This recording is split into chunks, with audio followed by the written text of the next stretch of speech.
and Patrick from America.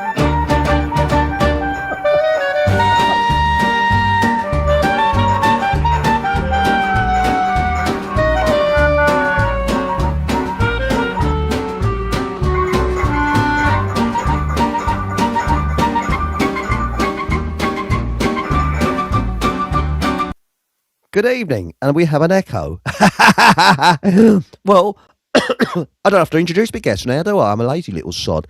So, welcome everybody on Rumble, YouTube, Facebook, Holy Land Radio, Holy Land FM, Soapbox, and not quite Food for Thought Radio yet. We should be joining Food for Thought Radio in about a minute or two.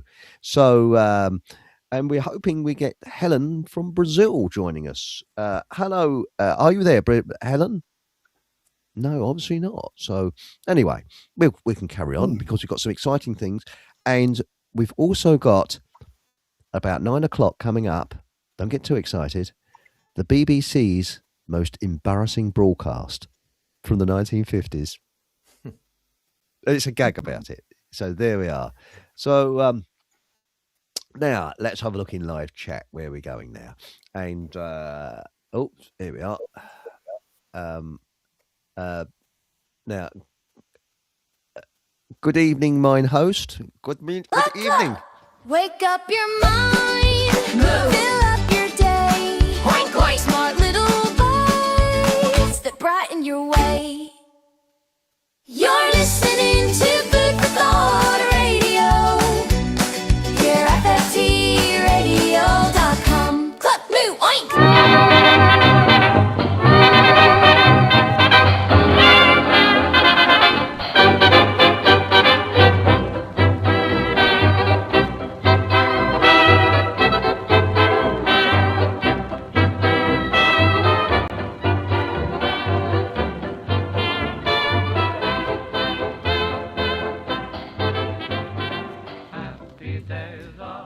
Good evening and welcome to Food for Thought Radio. So now we're all linked up and rearing to go. And if those of you that were on earlier, we had an intro tune for YouTube and Rumble.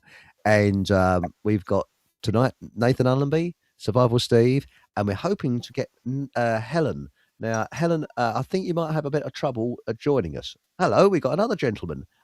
Could you introduce yourself, please? Who are you? Hello. Good evening. Do I have sound? I'm new to this platform. Yes. Well, we've never met before. This is quite a surprise. And where are you from? Are you from the United Kingdom or anywhere in the world? The Outer Hebrides. Outer Hebrides. Far-flung islands off the northwest coast of Scotland. I see. And how long have you been on the show? Followed the show, or how did you discover us? It's a good question. But you've seen me typing errantly over the last few months, that's for sure. You have difficulty pronouncing the name Achmose. Achmose. Achmose Bran Loloran. Lol means laugh. Oran is Gaelic for song, because I used to sing and play and dance guitar on the internet. And the more comes, I've had a name on the world's first chat program for a lot of years, and it's Mo Smoke, so that's where that comes from. Anyway, it's a pleasure to be here. Well, it's a pleasure to welcome you. And I don't know if you've met. There is Survival Steve and Nathan Allenby, and this is a surprise to have a guest. I've heard both of the gentlemen speak. Pleasure to see you. Pleasure to meet you, and I'm glad to be here. So, well, thank you very much. And well, I thought we could start the show off with somebody that's got very wise words of wisdom. And I'll just press the right buttons, and I hope I am pressing the right buttons now. And I found him on the internet, and I think this starts off the theme as well. So here we go. And excuse me whilst I press a few funny buttons. No, I pressed the wrong button again. Here we go. And start share screen. Here we are.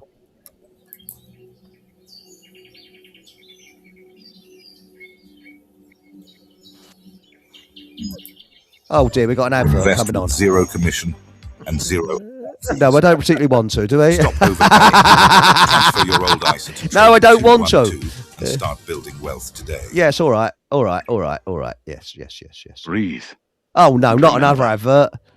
There is a reason the world feels like it's trembling, like something hidden is surfacing, like the veil is thinning faster than we can name it. This is the wrong one, isn't it? What you are witnessing is not chaos. No. It is The world's remembrance. timeline is It is the collapsing. Your frequency is your awakening. Listen, there's a frequency under everything right now. The world is loud on the surface, but underneath the noise signal calling you home. People are scared. People are angry. People are mistaking adrenaline for truth. And everyone thinks they need to pick a side. But sides fracture. Centers transmit. You are the center.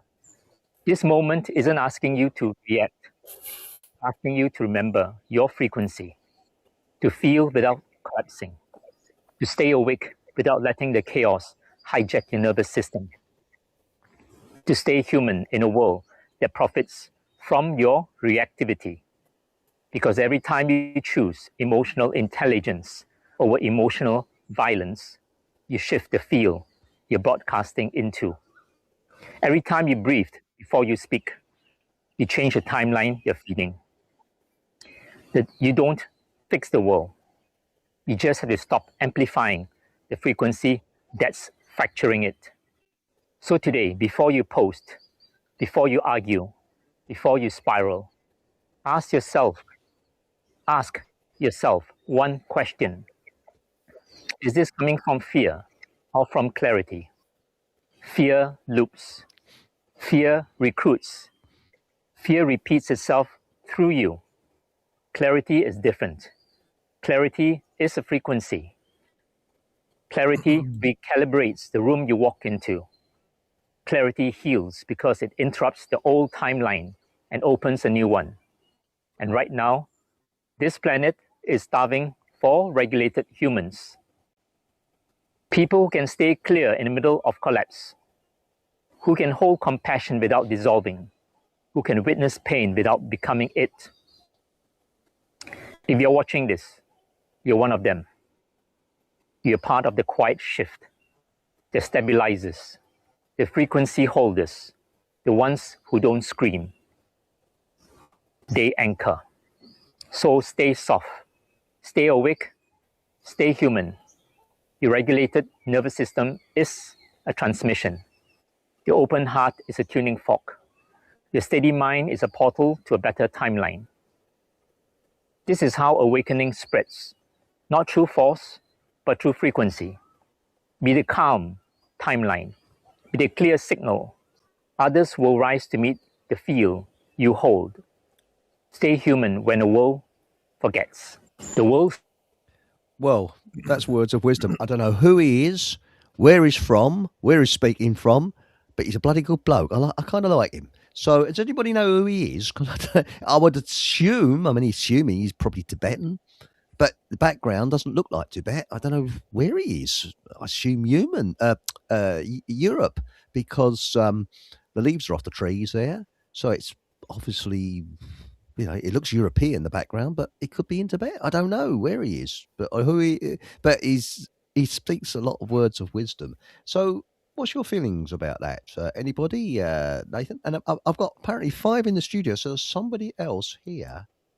Oh no, I know what that is. It's Faith for Food Radio. So Helen isn't here. So what's your thoughts? Shall we pass this over to our new guests? So why not? Well, Yes, I think it's broadly wise.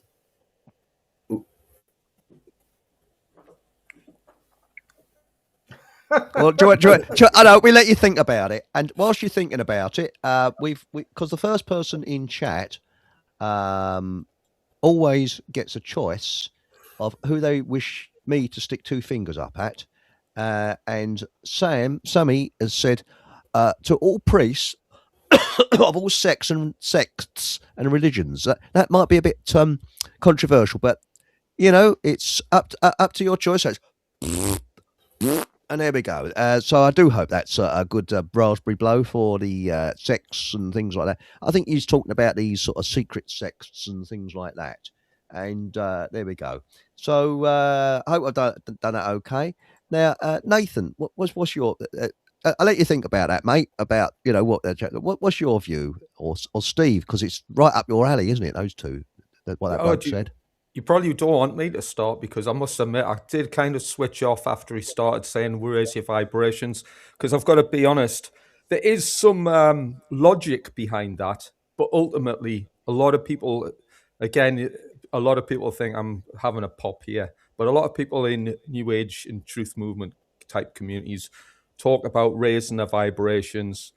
Well, I'm afraid there's more to it than just that. I mean, that is a very good point. Vibration is one of the Hermetic principles, but it's only one of 7. So if all you do is raise your vibrations, you're missing out on 6 vital key aspects of how reality is formulated.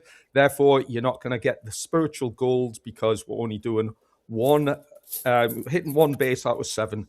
So, sorry, I found that a little bit too new agey for me. Sorry. Oh, that's perfectly okay. I mean, my attitude is we've got to be positive and optimistic, and it in that is optimism in many ways.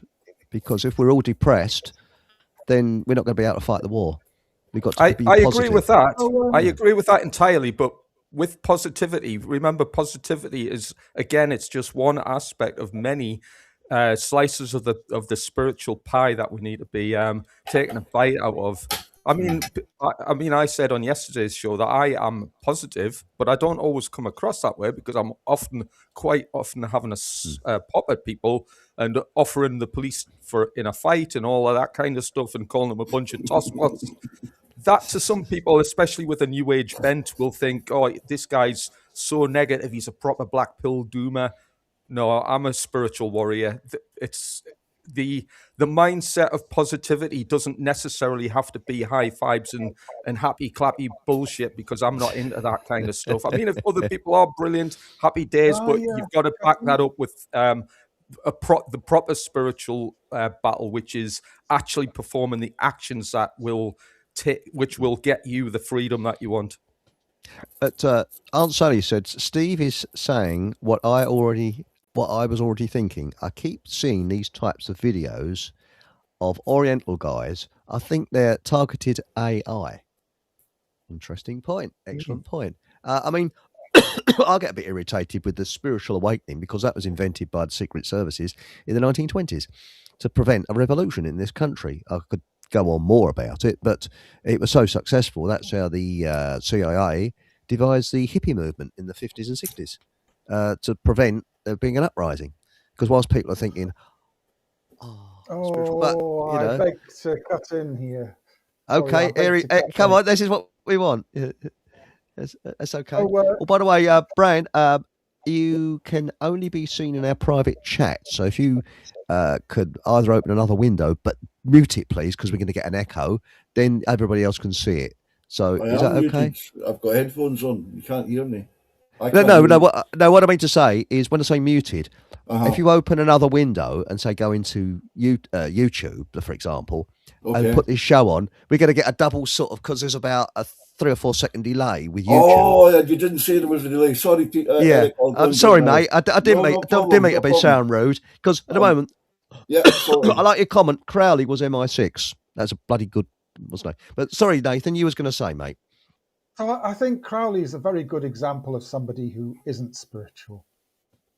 And I think we want to talk about, true spirituality. So an experience I'm going to go back to was 13 years ago. I was invited to speak in Prague, and I met a very inspiring group of political activists who had really suffered under communism. These were people who'd been imprisoned, some of them tortured, some of them put in psychiatric prisons where they'd been filled full of mind-bending drugs. And they'd somehow got through it all. And then the fall of communism came, and they saw what was supposed to be a brave new start didn't actually improve anything. So what they saw was they'd moved from being ruled by one set of foreign overlords to being ruled by a different set of foreign overlords. Instead of being ruled from Russia, they were being ruled from Germany and America. But they hadn't got proper, I suppose you could call it national self-determination. They were not charting the course of their own nation, making their own destiny. They were still subservient, and they were, some things had changed, but the fundamental realities hadn't. And they started to look inside themselves and ask, how did we let this happen? And what they realized is they hadn't had freedom. Their country hadn't been free for over 450 years. And that civility had been deeply ingrained in their psyches. And so it was very difficult for them to break out of this. They went through a very difficult period of self-examination. As a movement and individually, they went through this process of looking at their minds, looking at their attitudes, their behavior, and they had what they called a spiritual revolution. And so basically,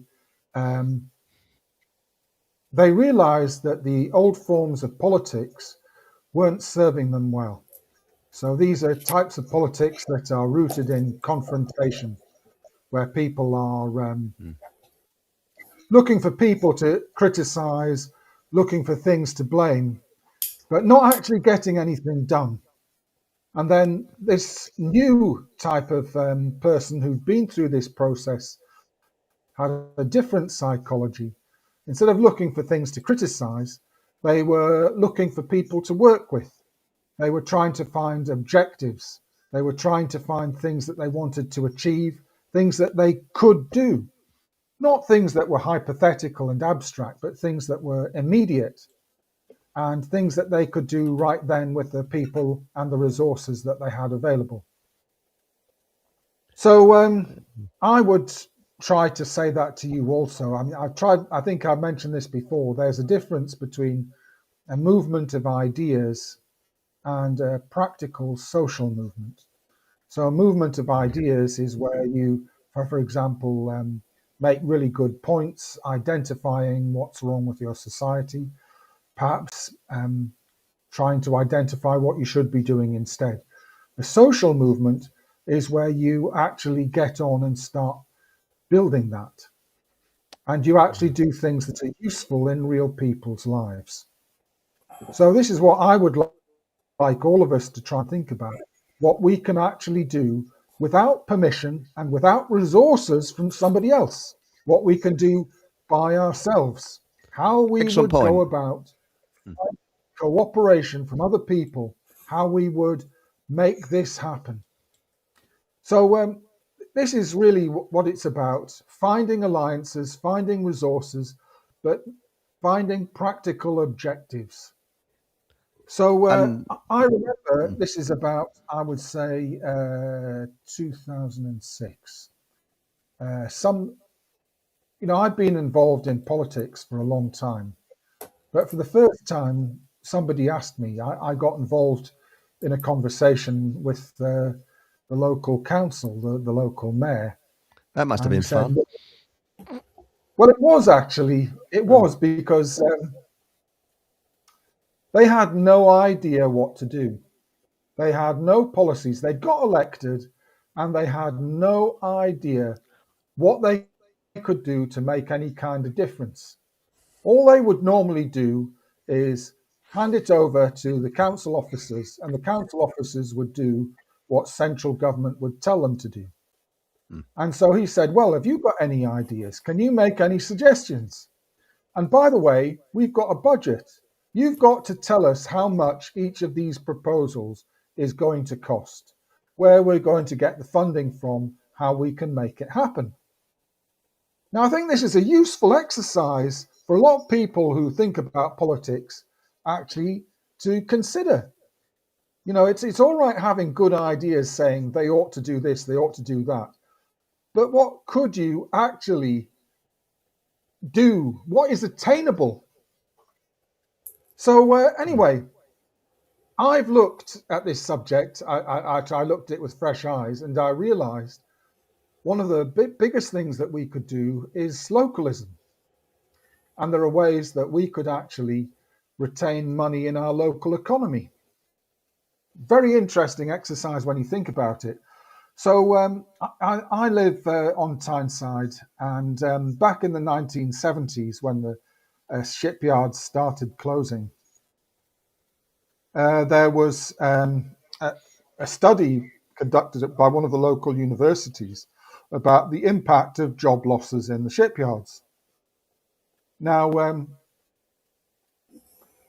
the thesis that they came up with was that the wages from the shipyards, they brought money into the economy, which then circulated around the economy several times. So when somebody had their wages, they spent it in the local shops, and that generated a whole load of jobs. And then that's the money that was spent in the shops generated work in local industries. And, basically every job in the shipyard supported something like 3.5 jobs in the local economy. Now that's a reflection of how many times money circulated around the local economy before it leaked out and it went to the rest of the country through taxes or people spending the money elsewhere or importing goods that have been made in another part of Britain or, whatever. The point is, back then they reckoned each job in the shipyard supported 3.5 jobs in the local economy. Now, in about 2006, that had fallen down to much, much less. So basically, every job in the local economy would be lucky if it supported half a job. And that was because suddenly people were spending their money in chain stores. The money leaked out of the economy almost immediately. The jobs that were supported in the local economy, things like supermarkets are designed to be very efficient, where they employ the lowest number of staff at the lowest wages. So how much of the spending that people have, what impact does it have on the rest of the economy? So my suggestion was what they should do was actually think about ways in which they could keep the money in the local economy for longer. And it was things like encouraging the consumption of locally produced food, reducing the amount of money that people spent on energy, which is money that leaves the economy immediately. Now, that's a good thing. If you can promote insulation, or you can make it easier for people to travel shorter distances, that whatever you can do that means that they consume less energy keeps money in the local economy. And there are loads of little ideas that I came up with. I came up with a list of 6 suggestions, which were practical things that could be implemented, partly supported by grants from national or level, partly within of the local government, but spending their resources with a strategic overview of having an objective of localism and reducing energy expenditure. Anyway, the point I'm coming to, I produced a set of proposals. I was surprisingly impressed. I was able to quantify the impact that would have as an estimate, and I suggested that they would be able to increase local employment by 10%. Now, that mightn't sound like a lot, but it's actually quite significant when you can compare that to the typical rate of unemployment. So I had a conversation with Eric earlier and comparing what different cities look like. And, you've seen this dreadful form of urban development that's taken place where cities have been gutted, parking restrictions mean that shoppers don't go on the local high street, they just park in the supermarket car park. That one way and another, the heart of local towns has been dying. Now, there are exceptions to this pattern of chain store development. Pardon me. If I could just cut in there, sorry to really. Do you mind? First of all, do you mind if I call you Brian? Is that That's okay? brilliant. Now we're having a bit of trouble because what's happening is Brian is putting comments in the chat, and only we can see it, and nobody else in chat can see it. That's So, okay. That was my Is that- intention. I'm just new here. This is my first I time on understand. Rumble. I don't know if you can hear me properly, but I was just saying, yeah, I'm glad I've got the sound issue sorted out. Sorry for interjecting, but it's That's a very okay. valid point, and I'd like to come back to it, especially the Certainly, electrical energy certainly. part, with the Certainly. frequency and so on Certainly. and so forth. Sorry to cut in on you there, Nathan. Uh-huh. But what I was going to say, as long as that's okay, because I put this. You probably know already that Steve and I are anti-government. We don't believe in government, and so That's too early to go there. yeah. So Nathan, over to you, mate. I'm sorry to cut in on you there, Yeah. Nathan. Forgive me for going in this. The reason why I'm mentioning this is because there is an alternative paradigm. You know, a different future is possible. So it's just to say we've seen what's happened to towns and cities up and down Britain. They've from the 1960s, when local government decided to redevelop city centres, the overall blueprint was to demolish the existing developments and to consolidate large numbers of small units into a few large units of shops. So basically to replace the loads and loads of small businesses that used to be in city centres with a few chain stores and department stores that were really large. So effectively to drive out small businesses and replace them with corporates. Yes. Now, this is an interesting subject because, you know, typically small businesses employ more people, They do. and small businesses are localized and they retain money in the local economy. And the government, you know, has had a plan, a policy to actually increase the size of businesses and to encourage mergers, to have more corporations and fewer small businesses. This is part of the government's sort of business strategy. It's been since the 1950s, if not before.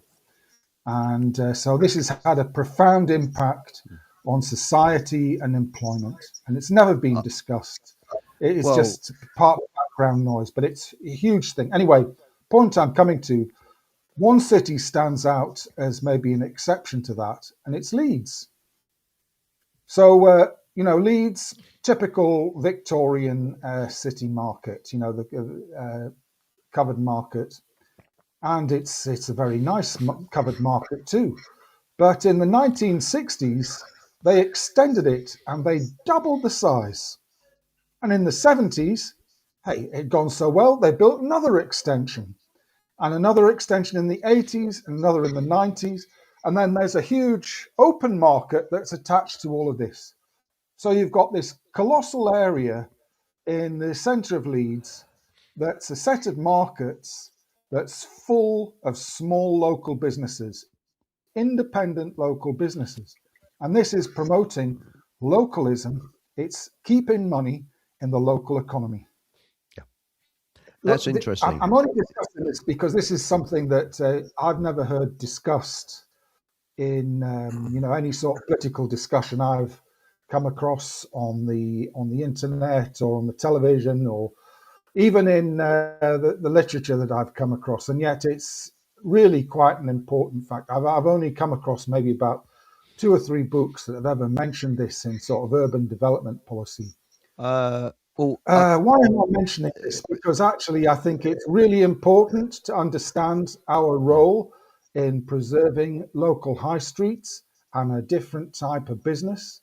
And because I actually think that maintaining an economy of independent businesses is actually important to maintaining political alternatives in Britain. The fact is, as we prune out the business ecosystem and leave just a few corporations, it actually creates a not just a business monoculture, but a political monoculture. We end up dependent upon these corporations, and they end up dictating to us. Well, that's what communism is, basically, and that's the ultimate objective with capitalism, is communism. And this is why I believe in free enterprise, which is very different to communism. But now, I hope I'm not being rude by mentioning your name. So, where would you like me to pronounce it? Bran? Bran. How would you? Bran. Okay. Like old Bran. Yeah. Okay. Okay, Bran. Now, over to you, mate. Right. Let's take this to America. Government was formed for three purposes: to build roads, to build bridges and ports, to facilitate commerce. That's the whole reason that they all got together to do that. Roads, bridges and ports, commerce. Suddenly, well, you know how they've taken over. They've run amok. Precisely. Yeah, exactly. Mind control, we can go there. But the situation today, what the gentleman was just saying about small businesses, communities rely upon them. You know, I was brought up on an island where one village specialised in something and another village specialised in something else. There was boat builders, there was blacksmiths, there was vets, so on and so forth. And let's take today in Scotland, there's less people in Scotland than there is in Birmingham. You've seen all the screaming and shouting about the Hormuz Straits and the oil prices. Scotland closed down Grangemouth refinery. They're talking about opening up again before December because of it, but Scotland has got enough oil and gas to keep us going for the next 50 years. And that's not even getting into the Rothschilds fossil fuel crap, if that makes sense. Yes, so, you're on the same page, don't worry. We're being oppressed by these WEF Kabbalistic suits that we've allowed to take charge of our country for the last couple of decades. Miliband's, Balls Brothers, trained by the Koch brothers, the American counterparts from Colorado, who want Jesus to come back with an MK16, hence Donald Trump today in the Shite House. Sorry, that was me. But to go back to the Schumann frequency, the Earth vibrates at a certain resonance, which they are trying to interfere with. But the human body oscillates as well. We give off energy. We give off electrical energy. I used to know the number in joules, but it's about a volt, roughly. And so we are electrical beings, and we discharge this electricity, resonances. The universe operates to pitch, frequency, and resonance. All the circles, the protons and neutrons and the cells all oscillate round each other in perfect pitch and frequency to create matter, whatever that is, and antimatter, whatever that is. But yeah, sorry, No, don't apologise. This is what this is what the show's about. I mean, you know, I mean, this is great. I mean, and please, you know, carry on. Say your thing, and I think Steve will be and Nathan will be itching to come in. So what you say? So and I am as well. So please carry on. I don't know where I was, to be honest with you. But yeah, going back to the American thing, right? The American Constitution is based on the Pirates Code. The only difference is that on a pirate ship, you can change the captain every time you get pissed off at them. In America, you can only change them once every 4 years unless you shoot them, which they've done to 7 of them over the course of the history. And it's all about people. I mean, they fear unity. We scare them because they are the 1%, and it's run by media, it's run by radios, run by TikTok, blah, blah, blah, blah. And it's all about the perception, the fear, terror. They've been keeping us that way since television began. You know what I mean? And Tavistock and so on and so forth. And, well, we the people, we're smarter than they are. We can outlast them, and we can outlive them, and we can outplay them as well, because they're running to Satan's agenda. Obama was supposed to be the one that opened the Golden Gates, not the golden-haired, blue-eyed boy whose mother comes from Tongue in the same island as me. I know all his uncles and aunties and cousins. I used to deliver milk to them for $1.62 a day. Back in some of these. Yes, really. McLeod from Tongue, T-O-N-G. Good heavens. Yeah. That's amazing. But you know what's even crazier? Sorry, go on. Forgive me, Eric. No, not at all. You're our new guest. But what I was going to say, I mean, what is your view? I mean, Steve and I, as I said, we are anti-government. We think we can. The country needs government. What for? What for? That's We've right. got open source. We can do our own contracts. Yeah. We can all get Exactly. together and band together to fill in the potholes, to fucking fix the street lights, to stop the graffiti, so on and so forth. What do you need government for? These people are making what, 80, 90 grand. They gave themselves another $5,000 pay rise a couple of Yeah. weeks ago because of stress, because of the war. Do you know what I mean? They are milking the public purse into infinity and back, and that's all that they're there for. Quangos for the boys. Masons making monies for Masons and Masons. And if you're a Mason, tough. I know all about you to levels that you've never seen. So forgive me. I need to prepare myself. I need to imbibe some liquid. I understand. Now, Steve, I mean, what's your, what Bran, as I say, I do apologise. I'm English, so you can make an excuse. I can't believe. Plus, I got a cold, so that's an excuse for not pronouncing your name correctly. But what's your feelings, Steve or Nathan, about what Bran's just said? All interesting points. I mean, if it's all right, yeah, sure. I'd like to pick up on what Certainly. Nathan was saying, simply because, I mean, I don't have a particular problem with anything you've said, but I think it's important to realise the position in the and again, I'm not trying to insinuate you don't know where we are in the battle picture, because I mean, I talk in terms of tactical, operational, and strategic level battle effects, if you like, because essentially that's what we're in. If we're in a war, it pays to have some sort of tactical doctrine to understand what would be called in military terms is the battle picture. Now, the reason I'm mentioning that is because if we're talking about how we're going to reformulate society on a new model, or turn the model into something more advantageous to ourselves, well, what we're trying to do there is we're trying to win the war when we're still engaged in a firefight. So we've basically, what we've got to do first is focus on winning the firefight. So if we're being persecuted and tyrannized, which we are at present, we can't escape that tyranny by talking about building a system that's when we're still getting bombs and bullets rained. You know, when I say bombs and bullets,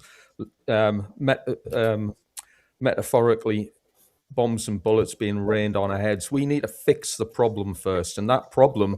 And again, if you were listening to yesterday's show, I briefly mentioned the overarching problem that we're facing is a problem of morality. It's a spiritual problem. Spirituality is measured in freedom. Ultimately, it's measured in freedom. It's a product of morality. Morality and freedom are conjoined under the law of correspondence, which again, so there's more than one law that affects the universe under the Hermetic principles. We've talked about vibration, and a lot of people will say everything's energy, frequency, and vibration. Well, sadly, it's not. Everything's the Hermetic principles, because the Hermetic principles, of which there are 7, govern reality. It governs the consequence of the experience we encounter in reality. And until we fix that by understanding at its causal level what the problem is, then building a new infrastructure to society, as much as I agree with it, it's not the right time to do it. Or rather, we have to fix the problem before we can, scratch the itch. If that makes sense. That makes sense. By the way, I'd like to I'm slightly drifting off here, but those of you who are aware, I've got a bit of a cold on me, and I was pretty groggy. And this is a bit of a plug for Paul English's knickknacks. Now, these are nicotine lozenge type things. Now, I've never smoked or taken anything like that. And about half an hour, 3/4 an hour before coming on the show, I took one, and it's improved me. So, a little bit of a plug there for knickknacks. So, thanks, Paul. They sort of work. I'm not quite with it, but I'm still bunged up. But there we go. But now, I mean, when you look at government is the biggest killer of the lot. It's killed more people than all the wars put together. I mean, you're saying, Nathan, that you went to local government and looked at the budget and things like that. But nowadays, they're not approachable. I'm not sure they No, ever have they're been. not. And I think my local council, I mean, it's like Fort Knox now. You can't. It used to be able to walk in and speak to a receptionist and just walk in there and go to the planning department. Wasn't a problem. Oh no, not now. You go in there and pick up a telephone that's on the side to speak to someone in your relevant department. And you felt it's just like going into a high security mental asylum. That's basically what it's like. Now, isn't going to the government or any legal body a bit like a slave going to the master and saying, please, sir, can I have this? Can I have that? Surely it should be, I mean, it's a bit like, I've been to planning meetings and they say, oh, we've only got 5 minutes to speak. It should be, balls, we pay your wages. I'll speak for as long as I want to. So piss off if you don't like it, and we own this building. So off, the fact of the matter is that they built these little empires that we don't need, that are completely useless, and anything run by the government. I mean, I was listening today to Godfrey Bloom talk about the NHS. It's a waste of time. It's a waste of space. And quite honestly, if we had people like Miles Fleetwood with natural medicine, they reckon about 90% of hospitals would be empty because people would be more fitter and better, unlike me at the moment with this bleeding cold. But apart from that, it's the establishment has proved how awful it is. How do you feel about getting away from the establishment? I mean, I think we need to get away from it, not work with it, because to me, it's like working with the mafia. It's like, I think you've probably got more chance of converting the mafia to Jehovah's Witnesses. Quite honestly. Over to you, if I can reply to that. So it's a bit of a strange example that I gave you. I was in this unusual situation where I was able to talk to them, and they politely let me talk, but they paid no attention to me. However, yes, that's right. I had a series of meetings with the senior local government officers, and they listened very respectfully to what I had to say, but they didn't actually adopt any of it because, of course, ultimately, they're taking orders from national government. Anyway, the point I'm coming to is many people don't ever put themselves in the situation where they think about what the alternatives are and what actually could be achieved. For me, this was a useful exercise in that I actually put myself in the situation of thinking what might actually make a difference. And I think most people never do that. It's not really what I'd like to do, though, because I think it's not helpful to try and work through their system that they control and which isn't going to listen to you. We actually need to think about what we can build for ourselves with our own resources. And so I think there are a lot of things we could do. The example that I'd like to recommend to everybody is the Rochdale Pioneers, the first cooperative that was created in about 1837. And over the next 50 years, it became a runaway success. So this was a shop started by a small group of people. And they had the idea that the customers own the shop. And it's a very novel idea, and it turned out to be extremely powerful. And many of us can remember how big the co-op used to be, how it had the largest shop in every high street, that it was a force throughout the whole of Britain. And it changed the political reality of Britain. It actually made ordinary people into such a powerful economic force, independent of, say, the forces of nobility and the landowners, that they actually had to be acknowledged. This was what led to ordinary people being given the vote. Now, there were a series of components that came together. The cooperatives, before that, mutual banking and trade unions. Between these, the ordinary people made themselves into a sufficiently significant economic force that they had to be negotiated with. And that's when ordinary people got the vote. Spot on. So, but if I could cut across you there, sorry, a bit rude. Brown's come up here is they demoralise everything by adding isms. Spot on, Brown. Yeah. It's true. Communism, Satanism, Nazism, thrown an ism, it reverses the polarity of the whole message. Words are important. Words are very important. Spells, that's why you do spelling. Yeah, sorry, That's Nathan. you're right. Yeah, But yeah, Nathan, dude, the guy's on point. I'm sitting here listening. I'm learning as always. Carry on, my friend. Sorry. Sorry, mate. That's all right. I would actually agree with you completely. I think our language is important. You're absolutely right. We've got to use creative, constructive language rather than sort of, the language of criticism. We've got to have the language of intention. We've got to have the language of concrete plans. We've got to look for the possible, and we mustn't use the type of language, the type of thinking, where we're looking for permission. We need to think. We need to work out what we can do here and now with the resources that we have available. So one of the things. Can I ask a question on that, Nathan? Can I ask a quick question on that? Would you therefore change the entire legal system because that uses secret languages, secret doctrinal language, Black's Law Dictionary, etc.? I mean, would you change the whole legal system because that doesn't speak? That speaks in riddles that only the select few understand to a high degree. I think I would agree with you completely there. I think that system does not work for us.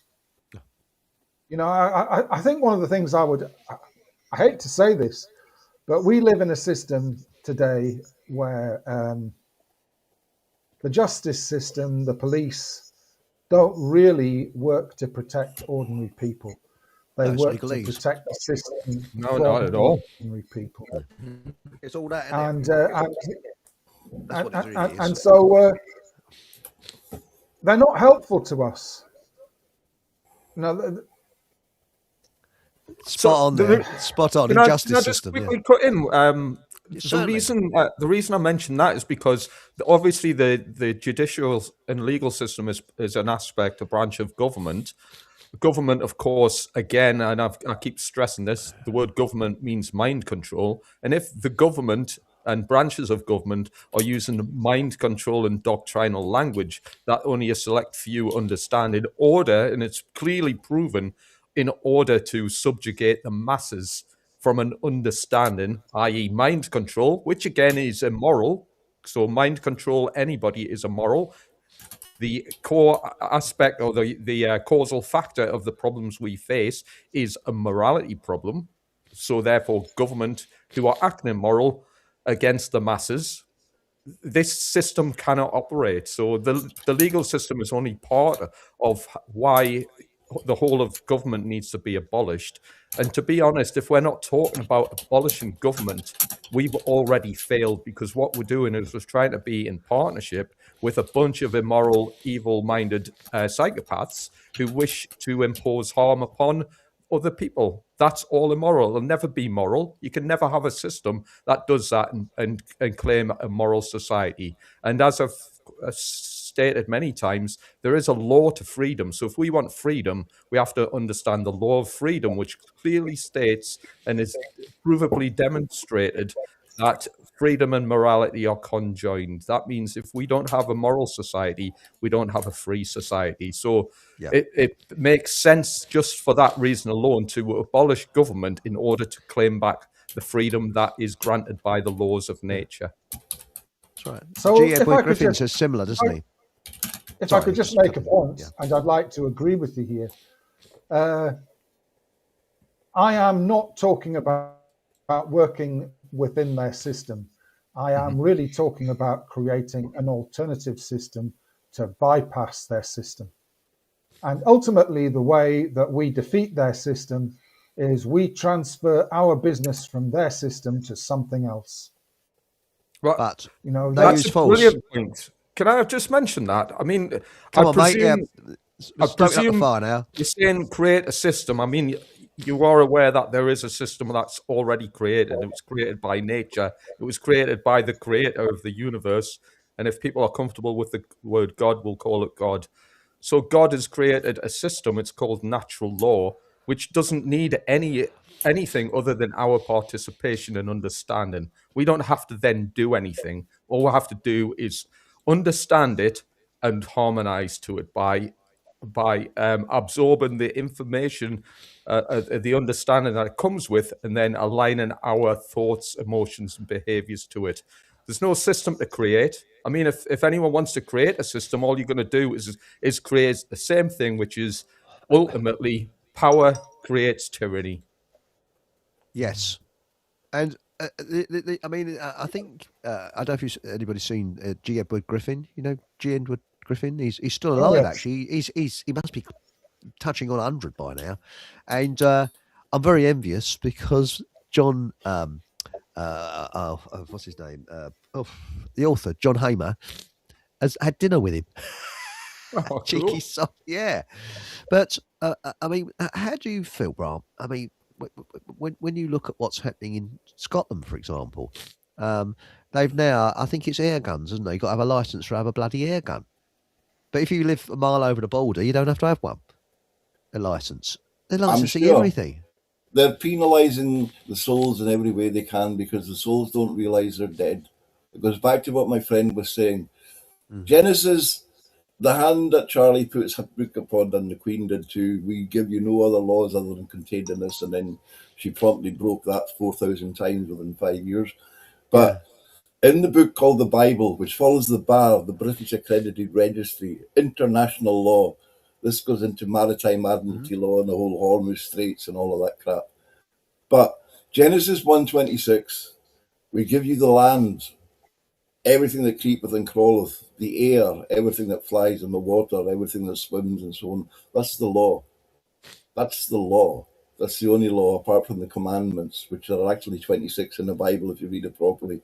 But everything else is acts and statutes built to suppress the sheep, the herd. We'll trim them off, sending them off to wars, which they're still trying to do today. And the whole Calgary-Casino plan with the immigrants coming in, dude, that was the Club of Rome in 1967. They have to operate in plain sight. Nothing is hidden. The only problem is that they're not fulfilling their agenda as written in the book that Bob Marley says, we've got to fulfill the book, because they have to. Obama should have opened the Golden Gates. They're running way behind schedule. China is building a 6-lane highway. It's mind-boggling. Donald Trump's got a 33-story hotel in Baku. The Iranians could take it out with a 303. Have they touched it? No. Ask yourself why. Syria, that was for the pipelines from the Caspian. Huge oil reserves there. Baron Trump invests 23 million quid a couple of days before Daddy presses a button and raises the oil prices. And then you've got Eric Trump, you've got Donnie Trump Jr. What do? 20 million each in drone technology. Then there's Volkswagen, the people's car. No, we're giving up selling cars. We're going to build drones for Israel. So if you think well, if you think this is going to be over tomorrow, think again. But well, having said that, we could get hit by a meteor. God willing, that'll put us all out of our misery. Mercy comet. But the thing is, what's your view of ignoring them out of existence? Civil disobedience. Just say, they come for your tax. Just say, Eric. I've been saying since 1998, all it's going to take is 1,200 solid individuals like we've got access to and we know to arrive at Westminster Hall and just say, sorry, you're sacked. We're taking over this building. We're going to work for minimum wage. We've cleared out a housing estate in Hackney where we can get the tube to. We can live there, tax-free, rent-free, but we ain't going to be fucking creaming off the public purse. And everybody can see who our Facebook friends are. Everybody can see if we hand out quangos to build speed bumps, to take speed bumps out, to build speed bumps again. You get the idea. And that's what's been going on for fucking decades. Quango's job. But by the way, Brian, we're actually on American mid radio. So I just thought mention that. Just got me. I understand you get a bit heated up, but I just sort of mention that. You know, we have the Bible Belt actually on. God bless them. No, listen. But, I love listening. Eric. No, Eric.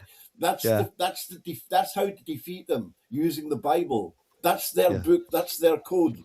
The 1611 King James Cambridge version, and it's imperative that it's a Cambridge version because they'd sort of lost 17 chapters by 1642 when that became the Masonic version with all the 555s and the symbology and stuff. That's interesting. The Bible is it's a true story. I've spent years talking about this in other programs. Wow. In fact, one of the listeners tonight recognized my accent because I've talked prolifically about all of this kind of stuff all over the internet for a lot of years. But yeah, so in 1611 Cambridge edition, that's the one that the bar swear upon. That's important because they put their oath upon that. And your oath is supposed to be most important. You know, my word is my oath, my word is my bond et al. So that's the Bible that they swear upon. 1642, there's 17 chapters missing. Why? Because it gives us, the common soul, the redress, the restitution, and the equality of Genesis 1:26. Because everything since then has been a corporation. The Vatican corporation, monarchy a corporation. Every country on earth is a corporation registered with the Securities and Exchange Commission in Washington. It's all corporate. Corporate is dead. Corporate cannot stand as a live man in a court, especially the king or queen's bench. They can't stand and say, oh yeah, I've got more authority over you. Well, did God sign a covenant with the Pope? Show me the signature. That's maritime admiralty law. That's what you all adhere to. Well, you get me? Yeah. They're lost. I sent my affidavits to the Pope and the Queen, the 4 houses of state, and a few prime ministers way back 10, 12 years ago. So, well, that's what you're saying about freedom. I'm free. I told them, take your lies and shove them. Excellent. And Alice Gorgeous has made a fantastic comment here, which I 100% agree with. It says, Eric, get Bram Brant back on another time and let him rip. The guy's knowledge is fantastic. So there's an open invitation there, mate. So there we go. Because you came as a surprise. And we've got another guest coming. It's Helen from Brazil. And someone got the time wrong, didn't they? Hang on, we can't hear you. No, hang on. You're doing sign language, so it's good evening. Hello. Hello. Now, Helen, I think someone got the timing wrong, didn't they? I got it wrong again. Well, no, actually, I think we must be 1 more hour ahead of you. Because if it's 5 o'clock, it's always 9 o'clock here. Is it really? Yeah. That's weird. I thought you were 3 hours ahead. That's strange. Yeah, we're 4 hours ahead, I think. Must be. Don't know. So, I thought you were yes. Anyway, we've been banging on about how marvellous government is.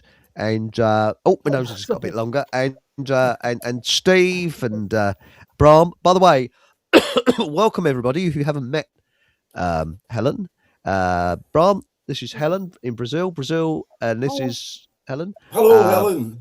Hello, dear. Nathan, I don't know if you've met Helen. Have you met Helen? So good to meet you. And Steve, yeah, you've already met Helen, haven't you, last night? So there we go. Yeah. Nice to see now, now, the thing that I like about Brazil is government doesn't get up your nose. So I've heard. Is that correct where you are? It doesn't get up your nose. Well, put it this way: it doesn't get up my nose too much, except when it comes to weird things like, well, when you want to get residency and stuff. Then it's incredibly complex, and you need a lawyer because it's just kind of like like typical administration kind of nightmare rubbish. But other than that, no, they don't. So far, so good. Put it that way, okay? So far, so good. They stay out of us, and we rarely see policemen or That's what I like to hear. Now, the thing I was going to say is our general theme tonight is how the heck are we going to dig ourselves out of this trench that we're in? And basically, as I look at it, ignore government out of existence because we need government like an elephant needs a hang glider. Exactly. They're just killers. That's all they are. Exactly. Yeah, no, exactly. I think, and that's kind of what I thought I'd talk about, which is what I've done here as to sort of maybe it could inspire some people, because I mean, I don't know about you, I don't know that many super wealthy people that can just go and buy big tracts of land and, you know, start No. building and whatever. That's not the world that I come from, right? So if I was in Europe, or particularly if I was in England, I couldn't afford, I couldn't even afford anything. I couldn't afford like a, you know, a toilet on a small piece of land. You know, forget about it, right? Too expensive. By the way, can you shove your volume up a bit? Hang on, I'll try and adjust your volume from here. See if I can do something. You know what? I was messing with this earlier. Hang on, wait a sec, because I think I just discovered these are new, and I played with something. Coming through perfectly here, that's for sure. Yeah, you sound okay here. In chat, is anybody? Hang on. Alice, Tell me, how's is that better or worse? Far better. That is better. That's Pardon better me. like that, isn't it? That's right. Yeah. Yeah, better. Okay. Now, Okay, good. is that Okay. yeah? Actually, I've made you quieter. That's just weird. I don't know what I was doing there. No, but I I think can you're turn coming you up, over though. okay. Yep. I don't know if I was. I don't know if I was. We got the electronic bee on the line. Yeah. Oh no, really? Oh, that's so annoying. I'm so sorry. That's okay. I think you're just about right now. So we're all Oh, right. okay. Because it's the CIA listening in. Evening, fellas. Oh, afternoon, fellas. You know. Is that what the buzzing is? Hey. Yeah. Yeah. Anyway, the point being, what I've managed to do here, because, well, one, I was kind of led here by something higher than myself, and because the prices here of land are much, much cheaper, I had the idea of getting people together, and this is where I think we have to do it. Being on your own is quite difficult, and also you're kind of like the guy standing up in the trenches, you know, the guy. You know, it's no good. And when the shit hits the fan, you're going to need more than the skills and the power that you have individually. So I think we need to be in groups, but in groups of people that we really trust and, you know, that we can rely on and that kind of thing. So not just any old group, right? So I decided to sort of create my own little village here. So this was just when COVID was sort of starting up, I thought I've got to get out of Spain. I kind of told the story the other day on Paul's thing, but I got to get out of Spain, and I ended up, because friends of mine were coming to Brazil, I thought, well, that sounds okay. I've never been to Brazil. I didn't know anything about Brazil, but I thought, let's go to Brazil. And turned up in what's really the sort of the southern part of Brazil, which is much cooler. And there's a state, which is where I am, called Santa Catarina, which is a very European type state. The people that live here mostly originate from Italy and Germany. So things are very sort of organized, and there's very little crime here, and it's a lot wealthier, and things function here, and there's great food and all of this kind of stuff. So Brazil is much bigger than the United States, right? And most of it's forest, and the further north you go, the more unorganized it gets and poorer that it gets. So anyone like me would stand out like a sore thumb as a sort of gringo to be ripped off or whatever. Here, it's not like that. I could just equally well be from Santa Catarina, but my hair's a bit short apart from that. You know, I could easily pass as a Brazilian here, which is good, so I don't stand out. It's the most important thing. And when I'm talking to people, we have an understanding because we come from the same culture originally. So that's really important to me. But anyway, so the idea was find a big piece of land, see if I can get some people involved, and we'll buy it together. So I kind of put the word out. I found this piece of land, which is beautiful. It's like, 33 acres or something, 33 hectares, which is about 85 acres, I believe. So it's big. Most of it's forest, and it's got mountains and stuff like that. So we kind of got this valley with some pasture land in it, and we're using the pasture land to turn that into plots for people. So I got a couple of people. I had a bit of money my mother gave me at the time, just before she died. So I thought, to hell with it. What am I going to do with 20 grand? So I put it as the deposit on this land, right? You know, that land was, I think it was 1.5 million reais, whatever it was. But anyway, so that was it. So I put my deposit down. I thought, well, if I lose it, well, 20 grand is not going to change my life. It's money, serious money, but what am I, you know, it doesn't change anything for me. I could blow it, you know, in a year or something. So I put the deposit down, and after I got 2 people to say, oh yeah, I like that idea, we're in, kind of thing. So that was 2 out of potential 16 that I needed. well, 15, including myself. So that got me started, and I had a year. It was just so lucky that the land was in probate, so I had a year to come up with the rest of the people. So I worked my butt off to earn as much money as I could in that time. It did some stuff in crypto, of which I knew nothing, and made a lot of money, actually, which was crazy, because this last time I put money in crypto and mostly lost it all because I was playing and I didn't hear you, darling. Oh, hang on. Wait a minute. I think my thing is switched off. Hang on. No, it's me. I muted my microphone because I was sneezing and coughing. I said, could we all become very friendly with you, and then you can remember your friends? You know, when you get a bit more richer again. You know, just you know. No, well, this is the point because when I needed the money for this project, it wasn't for me that I wanted. It wasn't out of greed or make some money. You know, it was. This is. You know, I'm just focused. This needs to happen. It's going to happen. I had faith. I totally, focused. My intention was like super laser focused, right? And so that's why I made the money on crypto. And then, as I say, this time I didn't because I was just doing it because I was just make some money. Doesn't work that way for me, right? So anyway, so that was what happened. And then over that year, I worked like crazy, got this money on crypto, put that into redoing up this house that I now live in, and managed to pay off at the end of this year, managed to pay it all off. Even though I didn't have all the people in place, I managed to pay the land off. Anyway, since then, we've now got, I think there's 13 out of 6. Yeah, is that right? Yeah, 13 out of 16. 2 of whom, for various reasons, now want to sell. One person, she was a single lady. She wants to go back. She's gone back to the States. She didn't feel comfortable. She couldn't earn enough money here and felt a bit nervous and about financially and so on. But she's lovely. We're still good friends. So she wants to sell. So she's got a little wooden house that she wants to sell with the land. And then somebody else who's contemplating it because they're here and they have been for a couple of years, but they've got a second child just arrived, baby, and they think they want to be in a nearby town because they're going backwards and forwards all the time with the kids and this and that and all that. Anyway, something else. So that's what we did. And so my idea is really to pass on to say, I'm just a little old English person, didn't hardly had any money. But as soon as I focused on this thing, everything kind of opened up. And quite honestly, if I understand, England, Europe, whatever, these Western world, things are expensive. But if you to buy a little house, 2-bedroom house, costs you like an arm and a leg.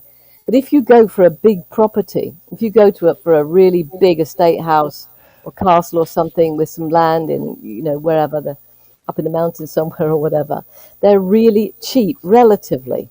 You understand? Yeah. And so if you get a few people together, you can do some amazing stuff. I can imagine take an old manor house with all the outbuildings and all of this, and then everyone sort of split it up. And, I'm not interested in a commune. I'm not interested in finding somebody's laundry in my bath in the morning or they're washing up and all that shit. I'm not, I've done that. I've been there when I was a student. No, thank you very much. So I think everyone should have their independent space, but at the same time, collect around you people that are going to be useful, people that have, engineering skills or medical skills or healing skills or, planting skills. That'll be good. Growing, bringing up livestock skills. Collect some really cool, good people around you and just get out. And, I earn money online. So I'm earning money from the States. So the work that I do, I can do it online, which is great. So I'm earning dollars and living here where life is a lot cheaper. So it's all good. So I'm, feeling in quite a good position. So if you've got some way of earning money, and whether it be from the land or the place that you are, or whether it's online or whatever, while we still can, maybe I can't in the future. So I'm planning for that by investing everything I have in the animals here and the plant,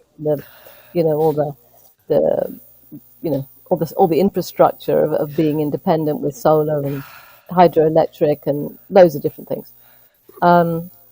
But that's what I think we need to do, and just say no to all of it, no to all their bollocks. I mean, I was thinking, because this is how it started. I was stuck in Spain in my house, not even allowed to take my dog for a walk. And I was so pissed off. I was like so mad. I was like, you fuckers, you can't do this to me, right? I'm all about freedom. I thought that I can't be doing this. in spirit removal myself, but I'll tell you about that later. That's a whole other subject. I think you said spirit removal. I've got my thing up. Yeah, yeah. I'll talk about that another time, I think. Because for now, I just want to encourage people to get out, join together, create a community of really good people, and the really thing you need to be really careful of, and I've been really on this, is making sure that you don't have somebody to come into your group that's going to mess it up. Because the dark forces, this guy's removing, the dark forces are everywhere. And the minute you come together like that, it forms a very powerful unit, which I'm sure lights up on somebody's radar somewhere. And so, you'll see that you've got to be careful. Yeah, it's like the Green Party. Probably started off great. Now it's just a bunch of old bollocks. It's just evil. Oh, well, You see they how are it goes. evil. Sorry, I don't mean to challenge on you, but Alice Gorgeous has come up with a question. And if you've got any questions to Bran, Steve, Nathan, Helen, even myself. Helen, Alice Gorgeous says, Helen, who trained you in entity removal? Removal. Okay. Yeah, well, Please put it in capitals if you've got a question. Okay, thank you.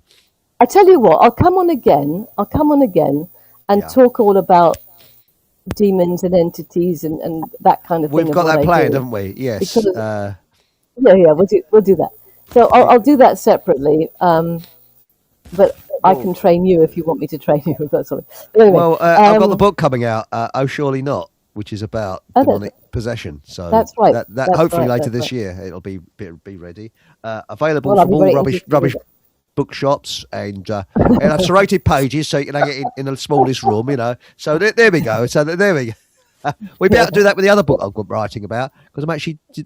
Did you know that I'm actually doing a kind of dictionary on bullshit? Because I think really? that nobody's ever done that. So if a politician it's going to be huge. This book's going to be like this wide. That's right. So I mean, if a politician knocks on your door, which they don't do now, you can actually go, "Oh yes, page 23. Yes, here it is." Because you can tell. I mean, quite honestly, I think that, but Trump isn't a very good bullshitter. Because we can see straight through it. It's the quality that we're looking for, not quantity. He's very good at quantity, but he's on quantity bullshit, but not quality bullshit. We're looking for quality. I know. At the moment, the stench of all that bullshit must be terrible. Anyway, sorry, Helen, I cut in on you. I tell you what. When I look at my world, right? I look outside. What can I see? I got my chicken coop over there with my 70 chickens and my 15 ducks and my 4 turkeys. There were more, but we ate them. And then my pond, and I've got all this greenery around me with all these trees, and it's totally peaceful and it's lovely. It's like Eden. It's just totally idyllic. Then I stupidly, I'm a bit addicted to it in a way, because I watch it like a kind of a weird, whenever someone says, "Ew, this smells disgusting," you smell it, and you do, don't you? Because we're weird, because we're curious humans. But I'm constantly sort of looking to see see what's going on in the world. And if it wasn't for me looking at it, there would be nothing going on, because there is nothing going on in my world. You know what I mean? There is. It's like I go down to the town, I go down to the beach, everybody's happy. I go to my organic farm over here. It's, hello, Helen. I go see all my friends down there. There's nothing going on here, and yet I look on my Telegram channels, and I go, my God, it's like some bizarre B movie going on. Like, what on earth is going on, So anyway, I'm super glad to be here because of that. I feel so far away. Sorry, this is an important thing. I was just going to say, just to pick up on that point. I mean, a lot of people kind of, and again, a lot of people in the New Age community will kind of turn a blind eye to what's going on in the world. And I'm not suggesting Helen is at all, by the way. I'm just picking up on that point, but. Because if we're insulated against what's going on in the world, that doesn't mean that it's not having an effect on other people. It's not having an effect on our communities. Exactly. It's not going to have an effect on us, because it most definitely will. And this is an important thing to remember. Again, I'm just bringing this up because you mentioned, I'm not kind of trying to have a pop here or anything like that. I hope this comes across correctly. But this is the important thing. We've got to start thinking of unity in community. And when I say community, I don't just mean as per nations, as per countries, as per social groups, etc. It incorporates everybody. I mean, there is a principle in the occult, and this is what I talk about exclusively as the occult, which means hidden knowledge.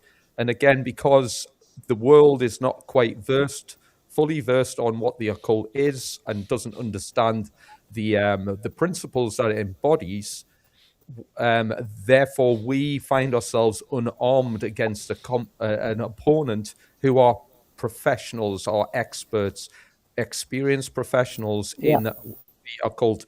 The primary weapon used to subjugate humanity is the occult.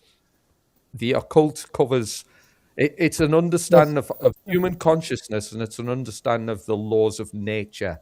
So if a group of people, let's say a group of psychopaths, have got excellent occult knowledge, well, that's what they're using to subjugate humanity. And all of this will have a knock-on effect on us. So the war in Iran, it's not really affecting me personally. They're not dropping bombs on my head.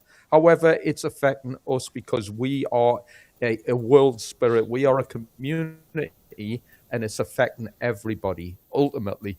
And until the psychopaths who use the occult as a weapon are dealt with, then this is going to affect everybody. And the reason I'm mentioning it is because simply, if we don't understand our enemy and then do the required work in order to combat them, then all of this will ultimately have an effect upon our futures. As we can see, I mean, they've managed to poison the entire planet practically. Why? Because people were asleep. I hate to say it, people were asleep. They didn't understand the occult. They didn't understand their enemy, and they walked into it with their eyes, with one eye open and one eye shut. That's what that one eye symbolism means, by the way. If anyone's familiar with what they do in Hollywood, the old cover their eyes with their hand, that one eye symbology is a representation of ignorance, because that's what we are. We stumble about because we don't understand the occult. We don't understand the language of our enemy. We walk into situations blinded, one eye blind. Yep. I totally agree. You're right. Anyway, when you want the smutty gag to come on, please say, because I've got a smutty gag in line of the BBC's most embarrassing broadcast. So there we are, from the 50s. Oh, okay, all right.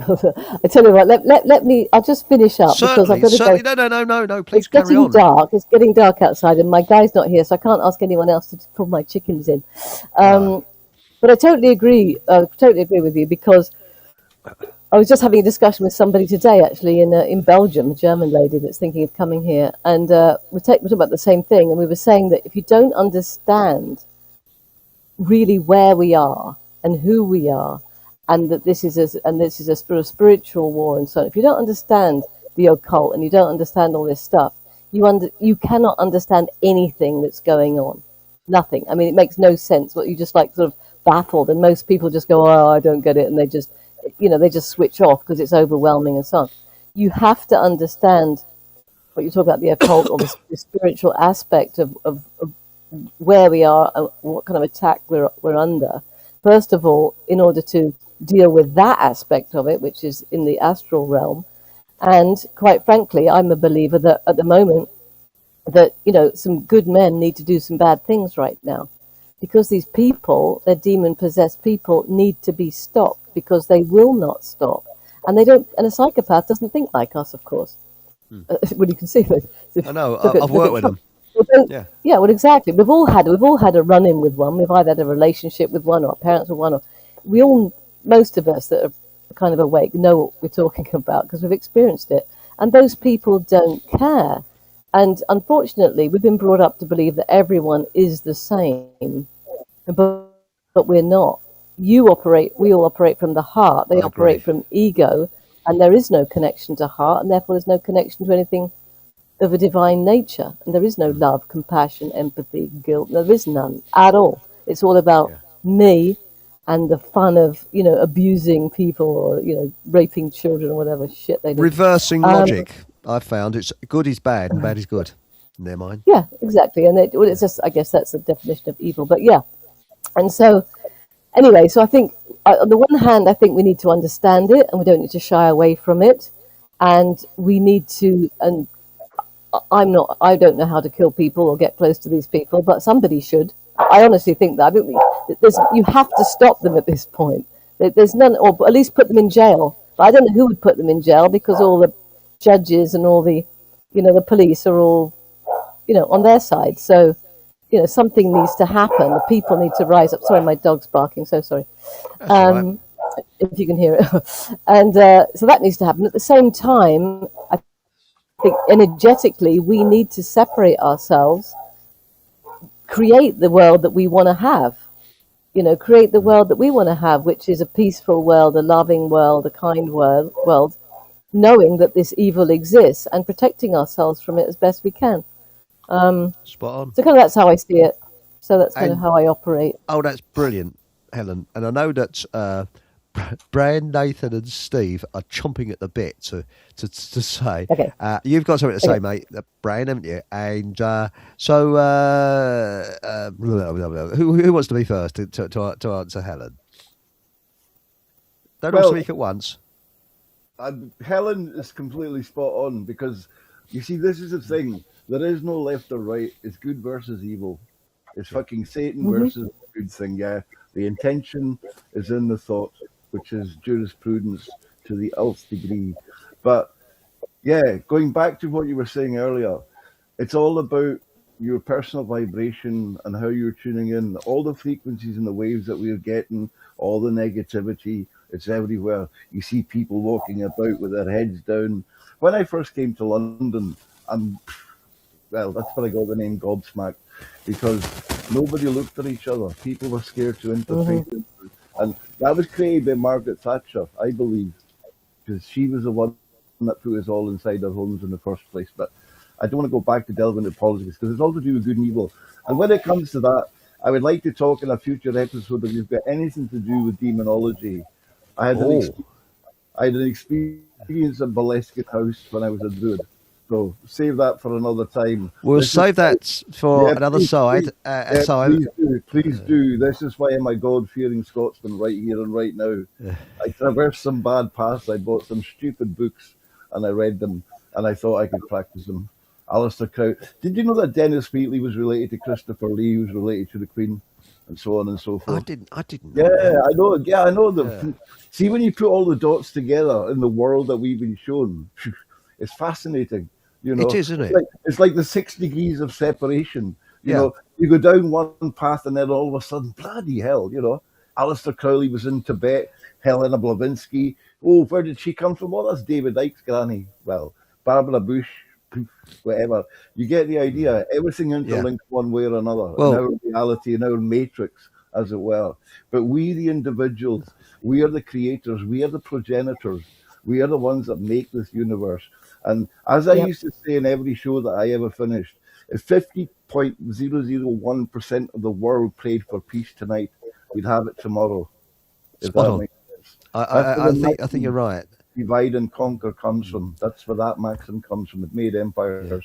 Anyway, sorry, Eric. I'm away to carry on now. Next. No, please. I mean, I'd like everybody to get their say, but because and I would like to say thank you for everybody's microphone discipline. It's fantastic. It really is. This is, you're the ideal guest we can have on the show. Yeah, that's right. I'm buttering everybody up to come on again. Nathan, you've been a bit quiet recently, so over to you, mate. What have you got to say? Well, I'm very interested in Helen's project, and I wanted to hear more about it. And I think I would agree with you completely. It's about trying to find an opportunity to get things done. We shouldn't be into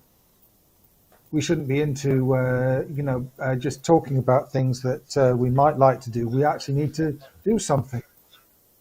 So I'm really enthusiastic about the idea that you've actually found some land and you've got something going.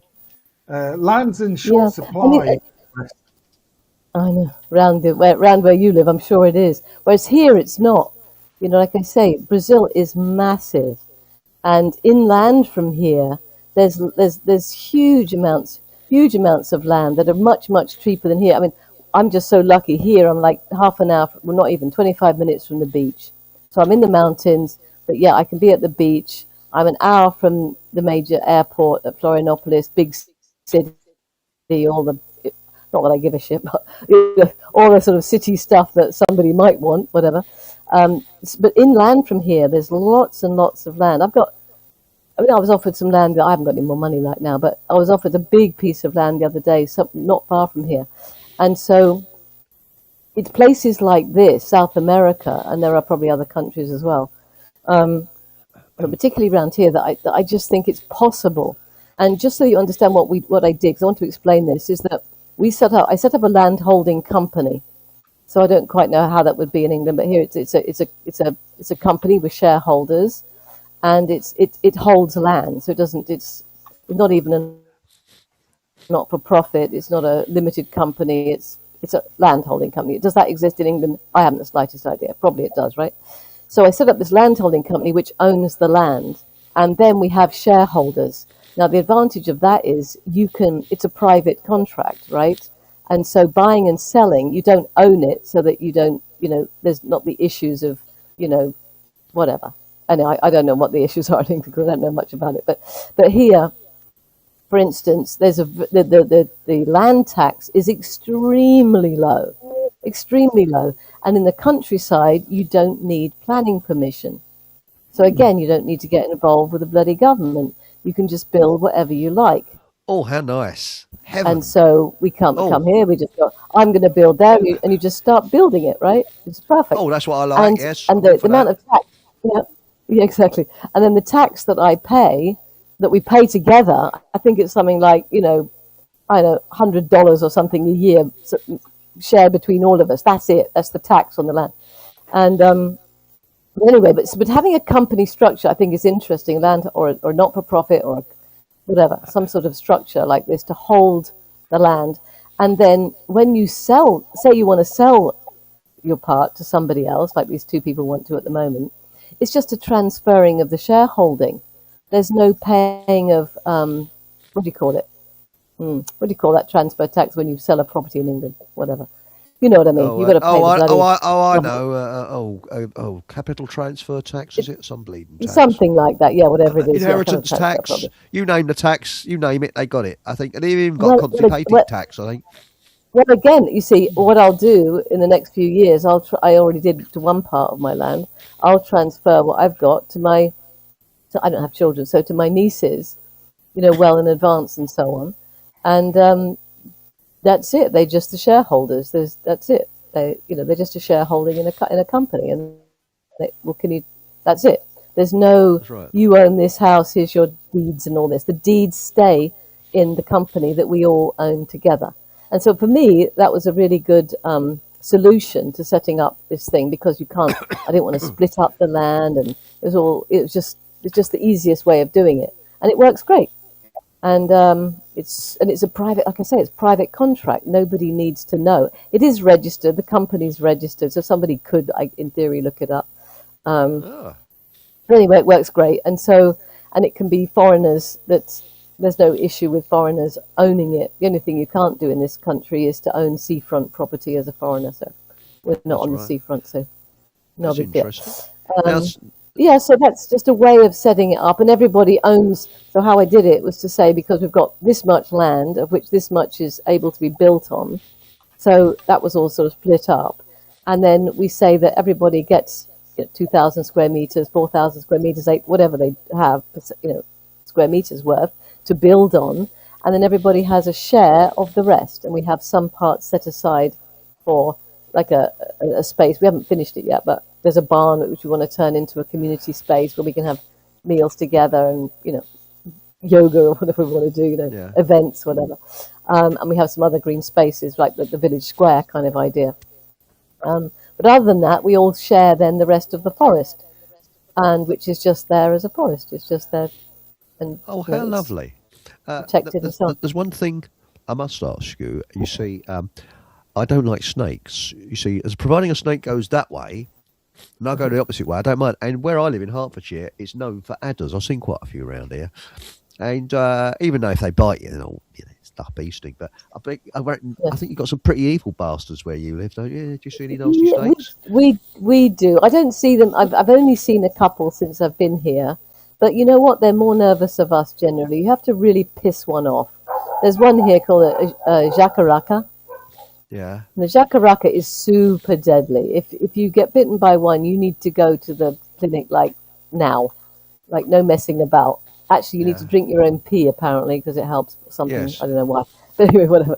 But yeah, the jacaraka, and they are little buggers because they're kind of green and brown, and you don't see them. So Yeah. you just have to, if you're going to go into the woods, wear thick trousers and boots and stuff. If you're going to go hacking your way through the forest. We've made a path. You can just walk. I don't bother with. I don't worry about snakes and stuff, but mostly the other ones are like coral snakes, which are very bright. You'd see them coming. They're very slow. They're not going to do anything. But you really have to kind of freak one out by nearly stepping on it. It's Really? not. Yeah. So if you see them, they're mostly going to just look at you and go, "Mm," and they're just going to slither away. But as I said, I don't see many. We have had a few. I have some guys working for me who, if they find them, they actually the poisonous ones they kill them. The other ones obviously they don't because they eat mice Oh. and insects. That's and snake whatever. discrimination. That actually in this country, I know. you'd have all these trendy lefties saying that's snake I know. discrimination. But I know. Save the snake. but Barefoot Footager says, do you feel any guilt about abandoning England? No, because I haven't. I feel sad. I feel sad for my home country, but I left. When I was 18, I did my last A level, as it was in those days, in the morning, and by lunchtime, I was on the side of the road with my friend Mary, hitchhiking to the south of France, and never looked back really. So I've lived in lots of countries. So I haven't lived that many years of my adult life in England, but it breaks my heart to see what's happened to it. And the last few times I went back, I haven't been back for 5 years, but the last time I was there and a few times before, I was just like, I felt so stressed, even driving, your speed will be checked for the next 20 miles and, oh my God, and all this, had cameras. And I found the atmosphere very heavy and oppressive, and just the fact that, that you hardly see any white people in most places. It's like, I've got friends of black people, brown people. I don't care. I just think everyone should more or less be in their own place, because you put two Culture. cultures together, you're going to Yeah. cause a clash at some point. But, A country going to take so many of a different culture, and they have to integrate. Otherwise, there will be a clash. And will. obviously that's what's planned and all that. But anyway, so I feel sad for England, but I don't feel bad about abandoning it, because I'm saying I don't want that, and I don't see myself as particularly English or this or that. And I think I was born into this world, and if I feel comfortable living here, I think I should be able to live here. Which is That's again fair enough. that's kind of I'm saying the opposites a bit there, but No. in a sense of culture, but where I am here, I feel very integrated within the culture, and You I'm feel not at home. That's the imposing main thing. any Yeah, of that's my. nice. Yeah, I feel at home here. I do feel at home here, and I'm not imposing my views on anybody. I Now- just want to be left alone, like all of us, really. Just want to be left alone by these maniacs. Steve is chomping at the Yeah. bit there. I can see him. Are you chomping at the bit, Steve? I can see No, you I'm chomping okay. at the. Now, I mean, hang on. I was- Nathan wants. Let Nathan speak. Yeah, I'm just going to make one point which I think may be relevant. So I've seen that rural Spain is becoming very depopulated. There Yes. are, large areas of Spain where villages are dying. No, it's not that they've fallen into decay. They're amazing buildings, and people are just leaving because they can't afford to live there. And so it's not. I'm not sure. Not necessarily just because they can't afford to live there, because I looked a lot into that when I was living in Spain. There's generally no water. That's Oh. the tricky thing. A lot of them don't have water. So whether it was, taken away because of some, barrage was put up for, collecting water. I don't know what happened, but a lot of them don't have water. And, I think people tended to have moved away before all this sort of online working became available. So now, yes, you could go back there as long as you had some form of income, because they're dry places, they're difficult places, there's You can't trade. What are you going to do? You can't grow a great deal. You're going to have to figure out the water situation. So therefore, you either have to have money, retirement money or whatever to live on, which you could in Spain. It is quite cheap to live there. Or you have to have some other form of income, which is why those people had to abandon the place in the first place. So yes, you can buy a whole village for tuppence halfpenny, but is there any water there? You need to check it. Well, where I live, all the water's been passed by the local government, so we're okay there. It tastes like it. It's been passed, yeah. It's all been passed by the local council. Now, Brain, what's happened to Steve? He's gone to the loo, has he?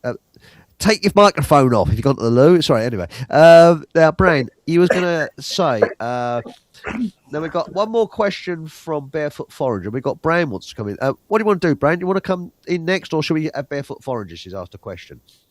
Let the question be answered. Okay. Barefoot Forager says, I think that's, are you living in Brazil? Is living in Brazil not exactly the clash of cultures you warned about? Yeah, well, no. European, well, exactly. Well, exactly. That's why I said not really, because they're Europeans. Like that's so weird. I go out, they all look like me. they all look like Europeans. And there's no natives around here, is there? There's no real native. There's an Indian little tribe up the road. Very, very few Indians left, sadly, for their sake, I guess. And very few black people. There's a lot more up in the north and so on. And so I think the culture here is it's European. It's like living in Europe in the 70s or something. Before it was all messed up.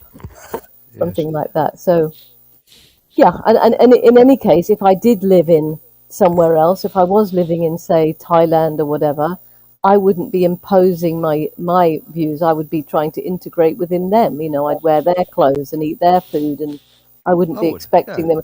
Excuse me, where's my fish and chips? That's right. No, I wouldn't be doing that.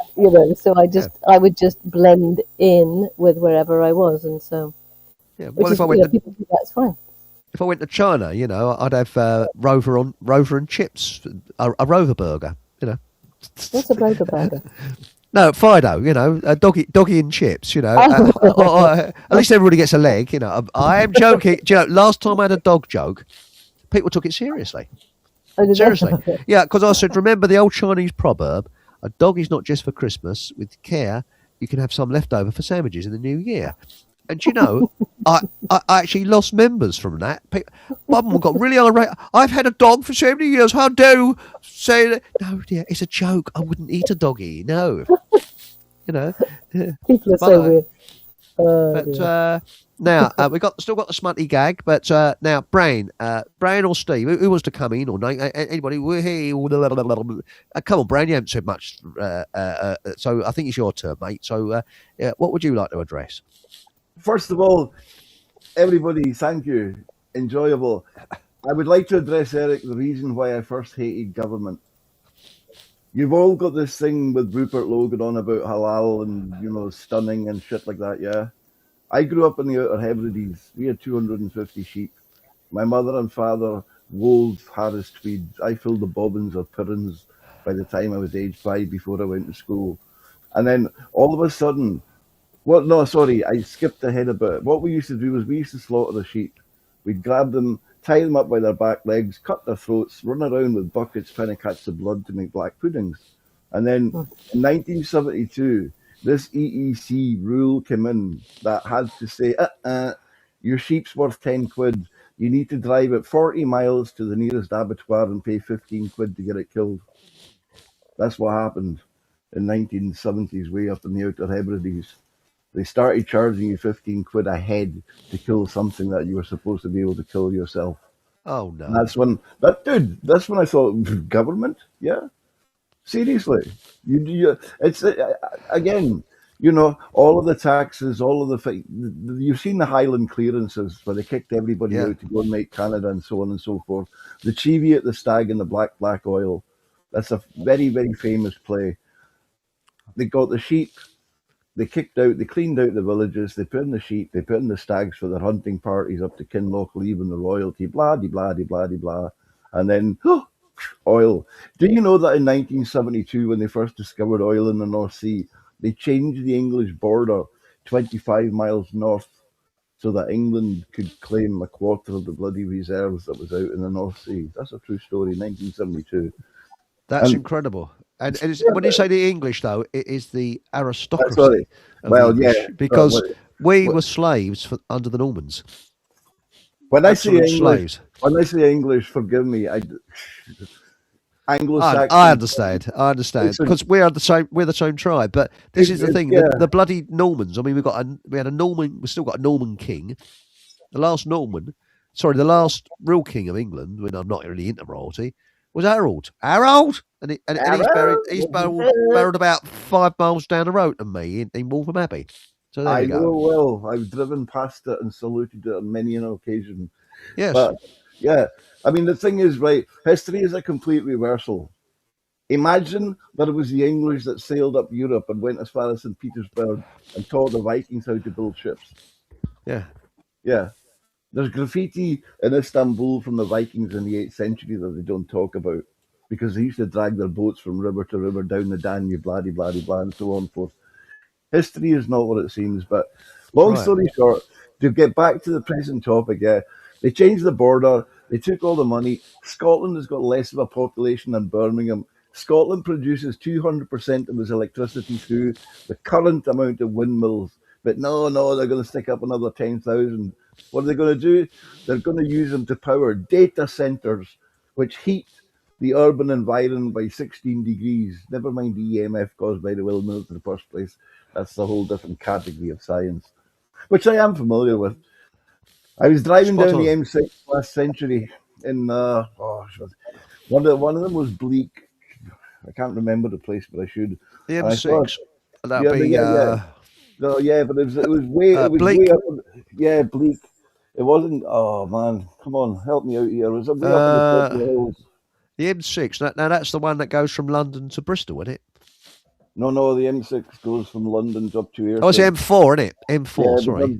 It becomes the A74. But anyway, that's the first time I signed a petition against the wind turbines, and that was back in last century, because it's nothing but making money for mates. You get me? That's all it is. It's not about us. It's about them adding zeros to their fictional bank accounts and their jets and their villas and their bloodlines, and suppressing the living shit out of us by stealing our energy, making us go out, be subservient, do as we're told. Don't put your bin out on a Tuesday, we'll fine you £2.10. Oh, bloody hell, yeah. It's getting ridiculous, isn't it? You know. And it's going to get worse. Sorry, go on, forgive me. Ask a question. No, please, please carry on. Now, I noticed Steve and Nathan, you're both chomping at the bit there, so do you want to ask Brian a question or have a word? What would you like to respond on? I'll throw something out in general. I mean, as I said earlier, we are in a de facto war, and I'm sure most people, if not everybody, either acknowledges that, even if it's just at a subconscious level. But the point is, we need to have that at a more than a subconscious level. We need to fully acquire that understanding, assimilate it, and act upon it. So, as a former soldier, one of the most important principles of war, the first principle of war, is selection and maintenance of the aim. And I mean, I'm just picking up on a few bits in chat, because there was a few comments saying that we are winning, we will win, and that kind of notion, right? So what I would say to that is, where's the evidence, and what are you basing your battle damage assessment upon? Because I don't see not one single sign of victory, not a single one. That's not to be negative about it. I'm just being realistic. There's a difference between being realistic and being negative. So negative is, we'll never win, everything's doom and gloom. Well, yeah, we're currently losing, but that doesn't mean that can't change, because that dynamic can change. But there are requirements, and again, I will massively promote the occult, because this is the primary weapon that is being used by the people who are opposed to us. They are using what's known as the dark occult, i.e., advanced techniques of human psychology, which are being used to thwart mechanisms of mind control upon us. They're not just using their battle-winning formula, they're also using our weaknesses against us. So I will often talk about the government as being, a lot of people probably think the government, or when I speak, the government is my primary focus. No, it's not. It's a 3-stage focus that I actually have. So because I've acknowledged, and again, I've put this in a very comprehensive, what's known as a battle picture presentation, to fully give that assimilation of what the battle picture actually is. So the 3-phase, you could say, enemy-focused presentation is about the government is one, but they are just the middle tier. Above the government sits an occultocracy, which is where the real hands that are directing the human livestock through government, because that's all they do. They direct the human livestock, which is us, the slaves, the people who can't, essentially think for themselves. These people are ruling over governments. So this is another phase that we need to realize how that fits in. But above all that, they're using our weaknesses, and primarily our egoic weaknesses, against us. So if I was to mention ego in a very small nutshell, it's identified by 3 weaknesses: ignorance, apathy, and cowardice. These are, in any secret society, they've identified this millions of years ago. They already realize this. The call in Freemasonry is known as the three Masonic assassins who murdered Hiram Abiff by hitting them once in the head, once in the neck, once in the chest. Why? Because it kills the 3 things that we have to fight back, which is the use of our brain, the use of our voice, and the use of our courage, our heart, our compassion. So if we understand that we are also part of the problem, the human race, because we are not yet evolved to the right level of consciousness to beat a more superior enemy. And that's what we've got to literally do. I mean, I'm given what I would class as battle-winning, in fact, not just battle-winning, war-winning material. War-winning material is to raise consciousness, to have the courage to say no to your aggressors, and to actually have a better understanding of what's going on in the world, and obviously the care to do something about that. That care, by the way, is something known as agape love. It's not just care for yourself or your family. It's care for everybody. Care for your community, care for your country, care for the people who live overseas, care for each other. It's an all-encompassing sense of love and servitude to each other, because that's what we ultimately want to do. We want to have a betterment, peace and freedom for the whole human race. We can't just think about ourselves in a community. We need to think about everybody. So an all-encompassing thing. But the point I was trying to raise was the leading principle of war is selection and maintenance of the aim. So again, I have seen nothing in any truth community to have any sense of purpose as to what our aim is, other than a few generic ones saying we want freedom. Well, the reason, if freedom is our aim, then objective morality must be known, and it must be clearly understood. And the only way that can be understood is by raising consciousness. So raising consciousness, which is a process or mechanism of the occult science, is a requirement. And I hate to say it, but those who think the truth movement are winning, well, until you've raised consciousness to a level where objective morality is understood at a societal level, then there's no chance on earth that we will win. It just doesn't fit in to the requirements There's no plan. of nature. Yeah, sorry, I didn't mean to cut across you there, but there is no plan. I mean, I think the truth movement is a bit like the Americans in the Vietnam War. They thought they were winning. They weren't. They were losing. Yeah, all the time. That is the thing. Now, again, thank you, Evrio, who is a transport minister. It's Paul, actually. So don't mention anything about buses. And it's now he's put it in capitals, which means it's a question. So I'll give priority to people who put it in capitals. Right. We know what the destination is, living under natural law. So what is the journey to get there? That's quite a good question. That's a brilliant question. Brilliant. Yeah, that's Paul asking that. Brilliant question, Paul. Paul. I mean, this needs to be the focus. When I say selection and maintenance of the aim, so I'm given war-winning material here. Again, in small chunks. I mean, there's 10 principles of war. I don't see the Truth Movement following any of them other than principle 2, which is the maintenance of morale.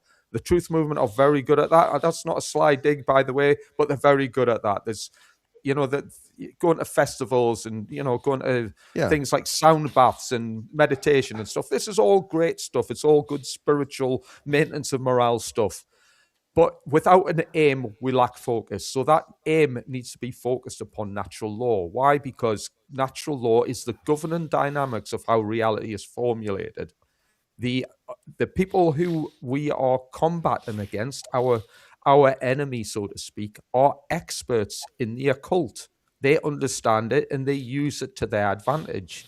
Now, we can't fight or combat that weapon, the occult weapon, just on high hopes and happy clappy vibrations. It just doesn't work. There are requirements in nature, and the requirements in nature state, such as the law of freedom states, that freedom is directly related to morality. So therefore, in order to achieve freedom, it's a product of nature, not a product of the government, it's a product of nature. That means you have to align our behaviors to natural law. And the way to do that is by understanding objective morality at a higher level, i.e. higher consciousness, and then spreading that information and that understanding and disseminating it between a wider state of community. And the only way we can do that is by educating people. And if people aren't bringing themselves into this understanding because they ignore the occult, which is what I hate to say, the majority of the Truth Movement still think it's all based on superstitious witchcraft and wizardry, so they ignore it, thinking it's evil. So what they've done is they've put themselves in a massive disadvantage where the people who are ruling the world are just laughing hilariously at our, lack of gumption. So natural law needs to be understood. And again, the only way to do that is by receiving education on it, which, I mean, I give these presentations. My presentations on natural law are 9 hours long. This is not an easy fix. It's not something I could state in 5 minutes and expect people to understand in a short soundbite. It has to be digested and contemplated and philosophized over in some form of presentation type format. I mean, there's stuff online, there's books that can be read. I mean, The Fake Awake, for example, that me and Nathan wrote. This is one of the best books that, again, it's plugging our own material, but this is one of the best books on the market at the moment that discusses natural law. I know 5 people in the entire United Kingdom who teach natural law. That's not good enough. So again, how do we get to that understanding? Well, people need to do some work, and that's one of the big drawbacks here, because the Truth Movement sadly don't want to do work because they think all they have to do is either wait for a miracle, raise the vibrations, or vote for the, I don't know, what's he called, Rupert Law or whatever he's called. Rupert Bear. The Rupert Bear, I do declare. Oh, by the way, Barefoot Foreign just says, my fiance is struggling with the noise from different mics. Any chance of muting other speakers before he breaks on the phone? Yeah, it's a bit of a difficult one, that. I don't know what to do there. I don't know what to do. Earplugs? But anyway, we've got, it's okay. We've got a couple of minutes before Food for Thought Radio leaves us, but we'll still carry on YouTube and Rumble. Nathan, do you want to say anything before I go to Brian? So I've got in mind a couple of projects that people ought to think about. So what could we do? I'm surprised at the things people can do, things people are able to do, and the obstacles that actually prevent them achieving things. So I mentioned earlier the Rochdale Pioneers, how a relatively small group of people, a couple of dozen, set up a cooperative in 1837, and how it ended up being this massive organization that spread throughout the entire country. A good example that others copied very quickly. So what sort of things do we need? Well, at the minute, let's take purchases that bring a huge amount of creating a new virtual high street, which the big tech, our enemies, on the freehold, and we're paying something like 15% of our purchases to our enemies who are using that money against us. Wouldn't it be so much better if we owned that high street and that 15% was actually going to help us rather than being used against us? And then how about creating some form of cooperatives for our high streets? So instead of, the traders being independent, they are actually helping each other in some ways through a cooperative. Doesn't mean that they cease to be independent businesses, but they have a synergy that they can have the whatever it is, the collective capital. So this is one of the things that I've found it comes up again and again. An individual on their own might do okay. If you can put a few people together, suddenly they've got more resources and they're more effective. And, if you see how in other countries you get cooperatives of businesses, whether it's the engineering businesses in Turin, or say farmers in Italy, or even various farmers co-ops in Britain. So I think there's Arla, which is a co-op, but businesses get together and together as a business, you just gain the advantages of cooperation. Somehow the businesses that form up the high streets of Britain, they need to work together. If they formed co-ops, they could actually start their own banks. If they started their own banks, then they'd really start to get somewhere. So this is one of the things that we keep on seeing again and again. If people start a co-op, very quickly they've got the resources to start a co-op bank. So you see this, for example, the Mondragon co-op in the Basque region of Spain, or you could look at the cooperatives in Kerala in India. So the cooperative movement has started a series of cooperative banks, and we all know that if you can free yourself from the banking system, achieve a great deal.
And goodbye to Food for Thought Radio. Book Club.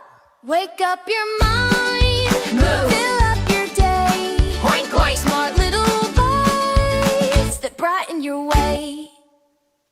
You're listening to Food for Thought Radio. Here at FFTradio.com. Club Moo, oink. Thank you very much. And we're continuing on YouTube, Rumble, Facebook, Holy Land Radio, Holy Land Radio FM, and I believe Soapbox, Radio Soapbox as well. And sorry about that, Nathan. It comes in automatically. So I'm terribly sorry. So please continue. I do apologise. And I think actually that was the moment. That was the moment where I think I just said it all. So thankfully, I got in just under the wire. That's excellent. Now, Yes, sorry, carry on, mate. No, I think that said it all. Really, we've got to look for opportunities and think of things that we could actually try and do. You know, people have done these things in the past. We ought to be able to do it today. It's an interesting point, providing we can ignore government, I think, because once government start to get in, they'll destroy it. They will put an infiltrator in and destroy it from within. This is what we've got to always be careful of. Or they'll make a law. Or they'll make a law, that's right. Or they'll make a law. Yeah. And now, Brian, you was going to say something, was it about Ronnie Corbett? I was talking earlier about some strange things about Frank Boff, and they're dead. So I don't think Frank Boff's dead. I think Ronnie Corbett is definitely dead. I mean, he's gone cold, he has. And I do apologise to Barefoot Forager and her fiance. I'm sorry, Nathan. I've got this terrible cold. I didn't realise it was. I was like, it sounds like an obscene phone call coming over the microphone, doesn't it? You know. So over to you, Brian. Okay, let me ask a couple of leading questions. Everybody here that's British, sorry if you're American and everywhere else you aren't, but there used to be this show that ran for decades called The Two Ronnies, okay? And they used to make this standing joke at the end of almost every episode regarding a Scottish singer called Moira Anderson. If you do remember that, give yourself 10 points. But I remember that, yeah. Yeah, thank you. Long story short, Ronnie Balfour Corbett was a direct descendant of the Balfour that fucking signed Jerusalem into existence via the letter of Rothschilds. And in 1956, Google Moira Anderson, the 6-year-old that got murdered south of Glasgow, not too far away from where he was staying at that particular juncture. I know, that's good. And listen, Bible John as well. These are things that happened and that you can realistically, it's like the 6 degrees of separation. It's there if you see it, if that makes sense. So that's why Ronnie was so successful with the BBC. Del Boy Jason, another not very nice man who the BBC loved and fawned over and gave him free writ and so on and so forth. The Morning Cloud, was it Silver Cloud? Anyway, there was 3 of them because the government blew up one to try and get them to stop. It sailed into my village. It went to go and visit a man called Anderson who had a cottage up on top of the hill. He was responsible for running guns to the IRA through the 60s and the 70s. And that's a true story too, but we don't want to get involved in that shit because it's just going to cause a lot of trouble for people. Might get some funny men knocking on your door. So you better believe it. Yeah, no, listen, Eric, this is why I'm still alive today. I put all of this down in an affidavit. Long story short, the girl that lived next door to him, she was 14 years of age. She disappeared from school forever. She turned out to be Esther Rance's nanny for the next 35 years. So I know what I'm talking about. Esther Rance and Childline, that was a catchment service. That was to get people... Allegedly. Yeah, well, allegedly. Sorry. We got to keep on the side of the law. I can't stand Esther Rancid, sorry. Or Esther Rancid, as I call her. I should preface all of my statements. It's like I said on all my shows, don't believe anything I've said. Google it for yourself. Come back and tell me I'm wrong. I'll be educated. That's the way we all win.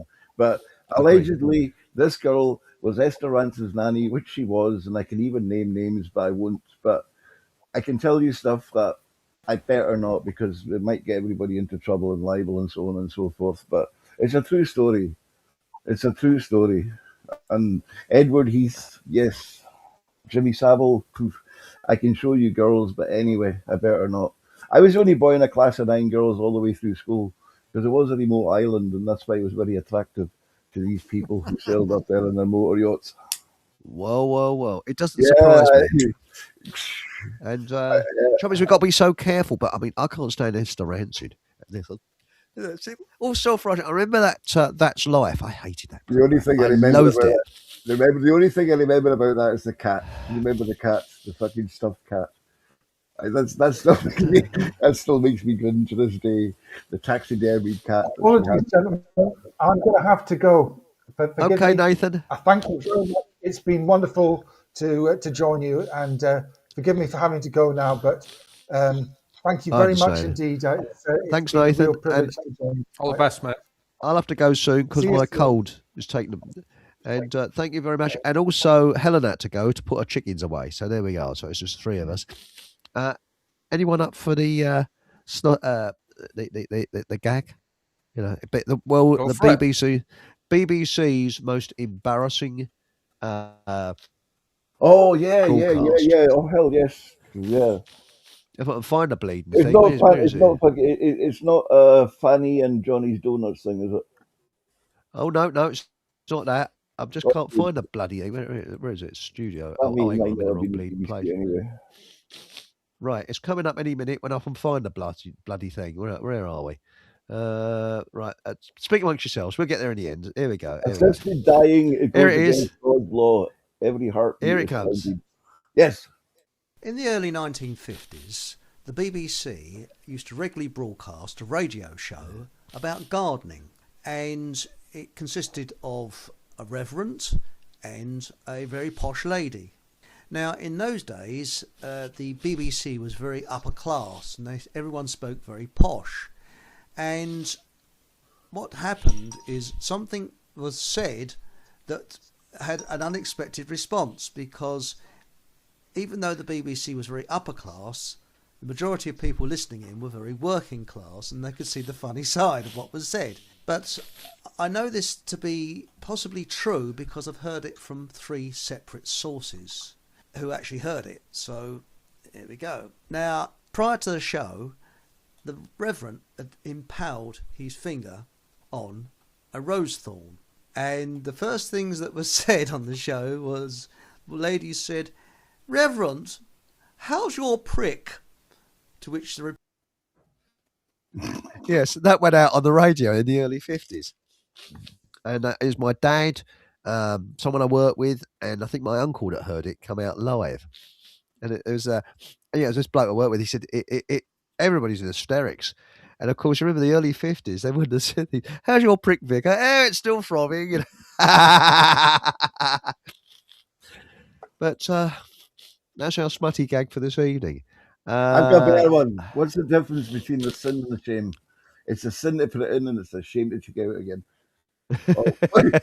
What's the difference between O and A? 1 inch.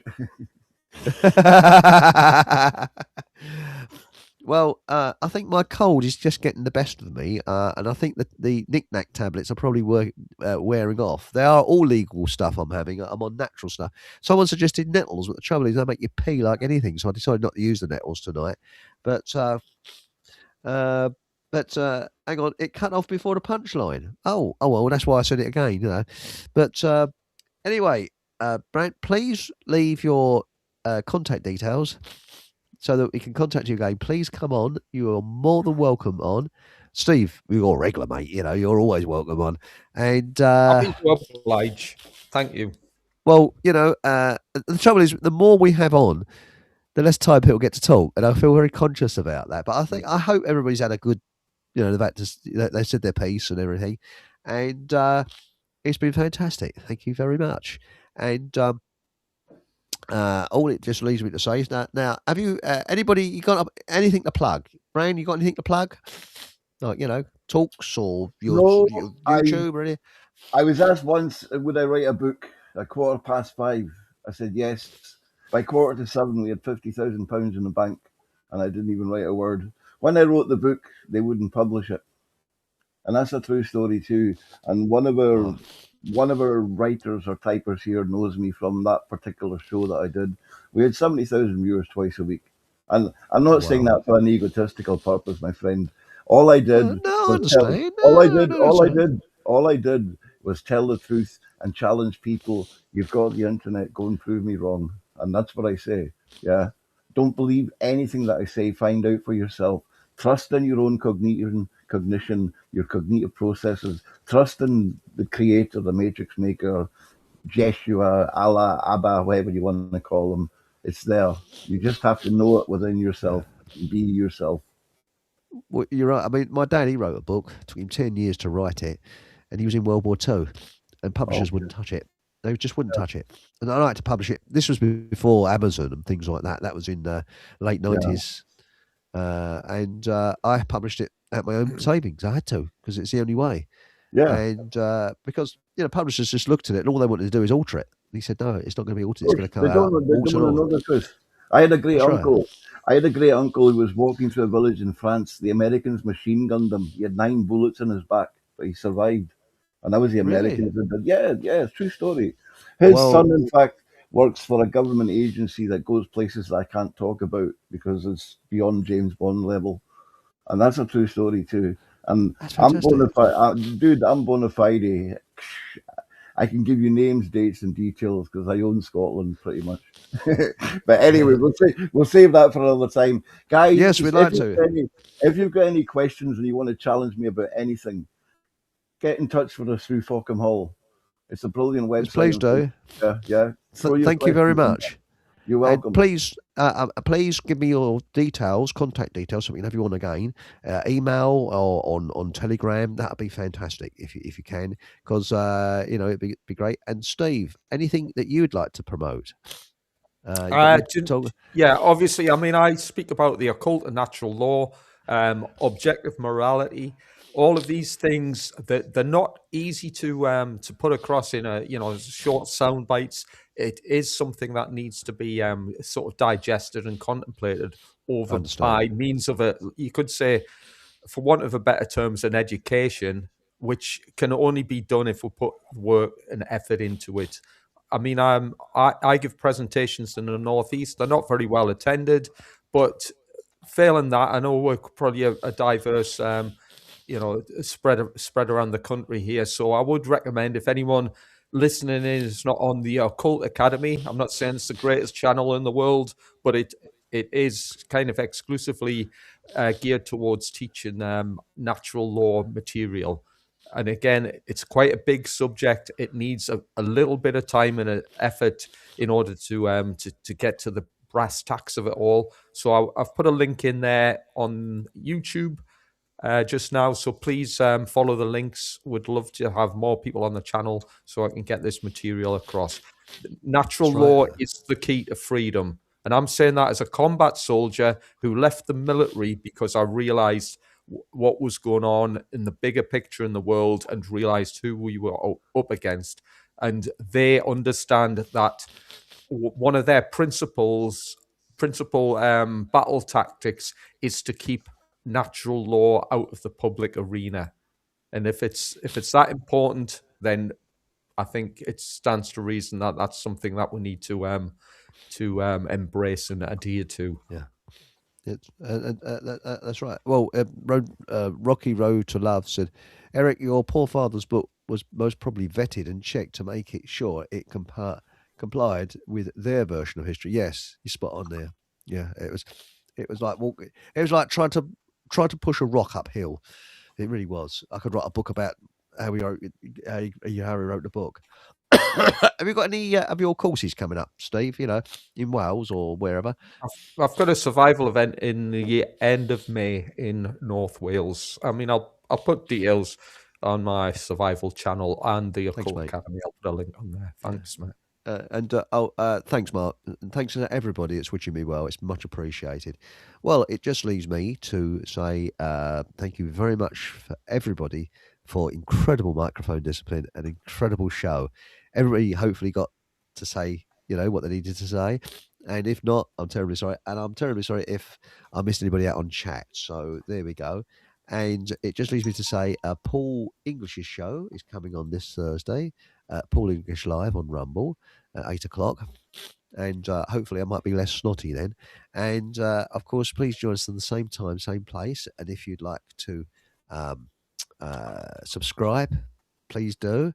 And remember, shove a thumbs up. And whatever happens, have a bloody good laugh. And good night.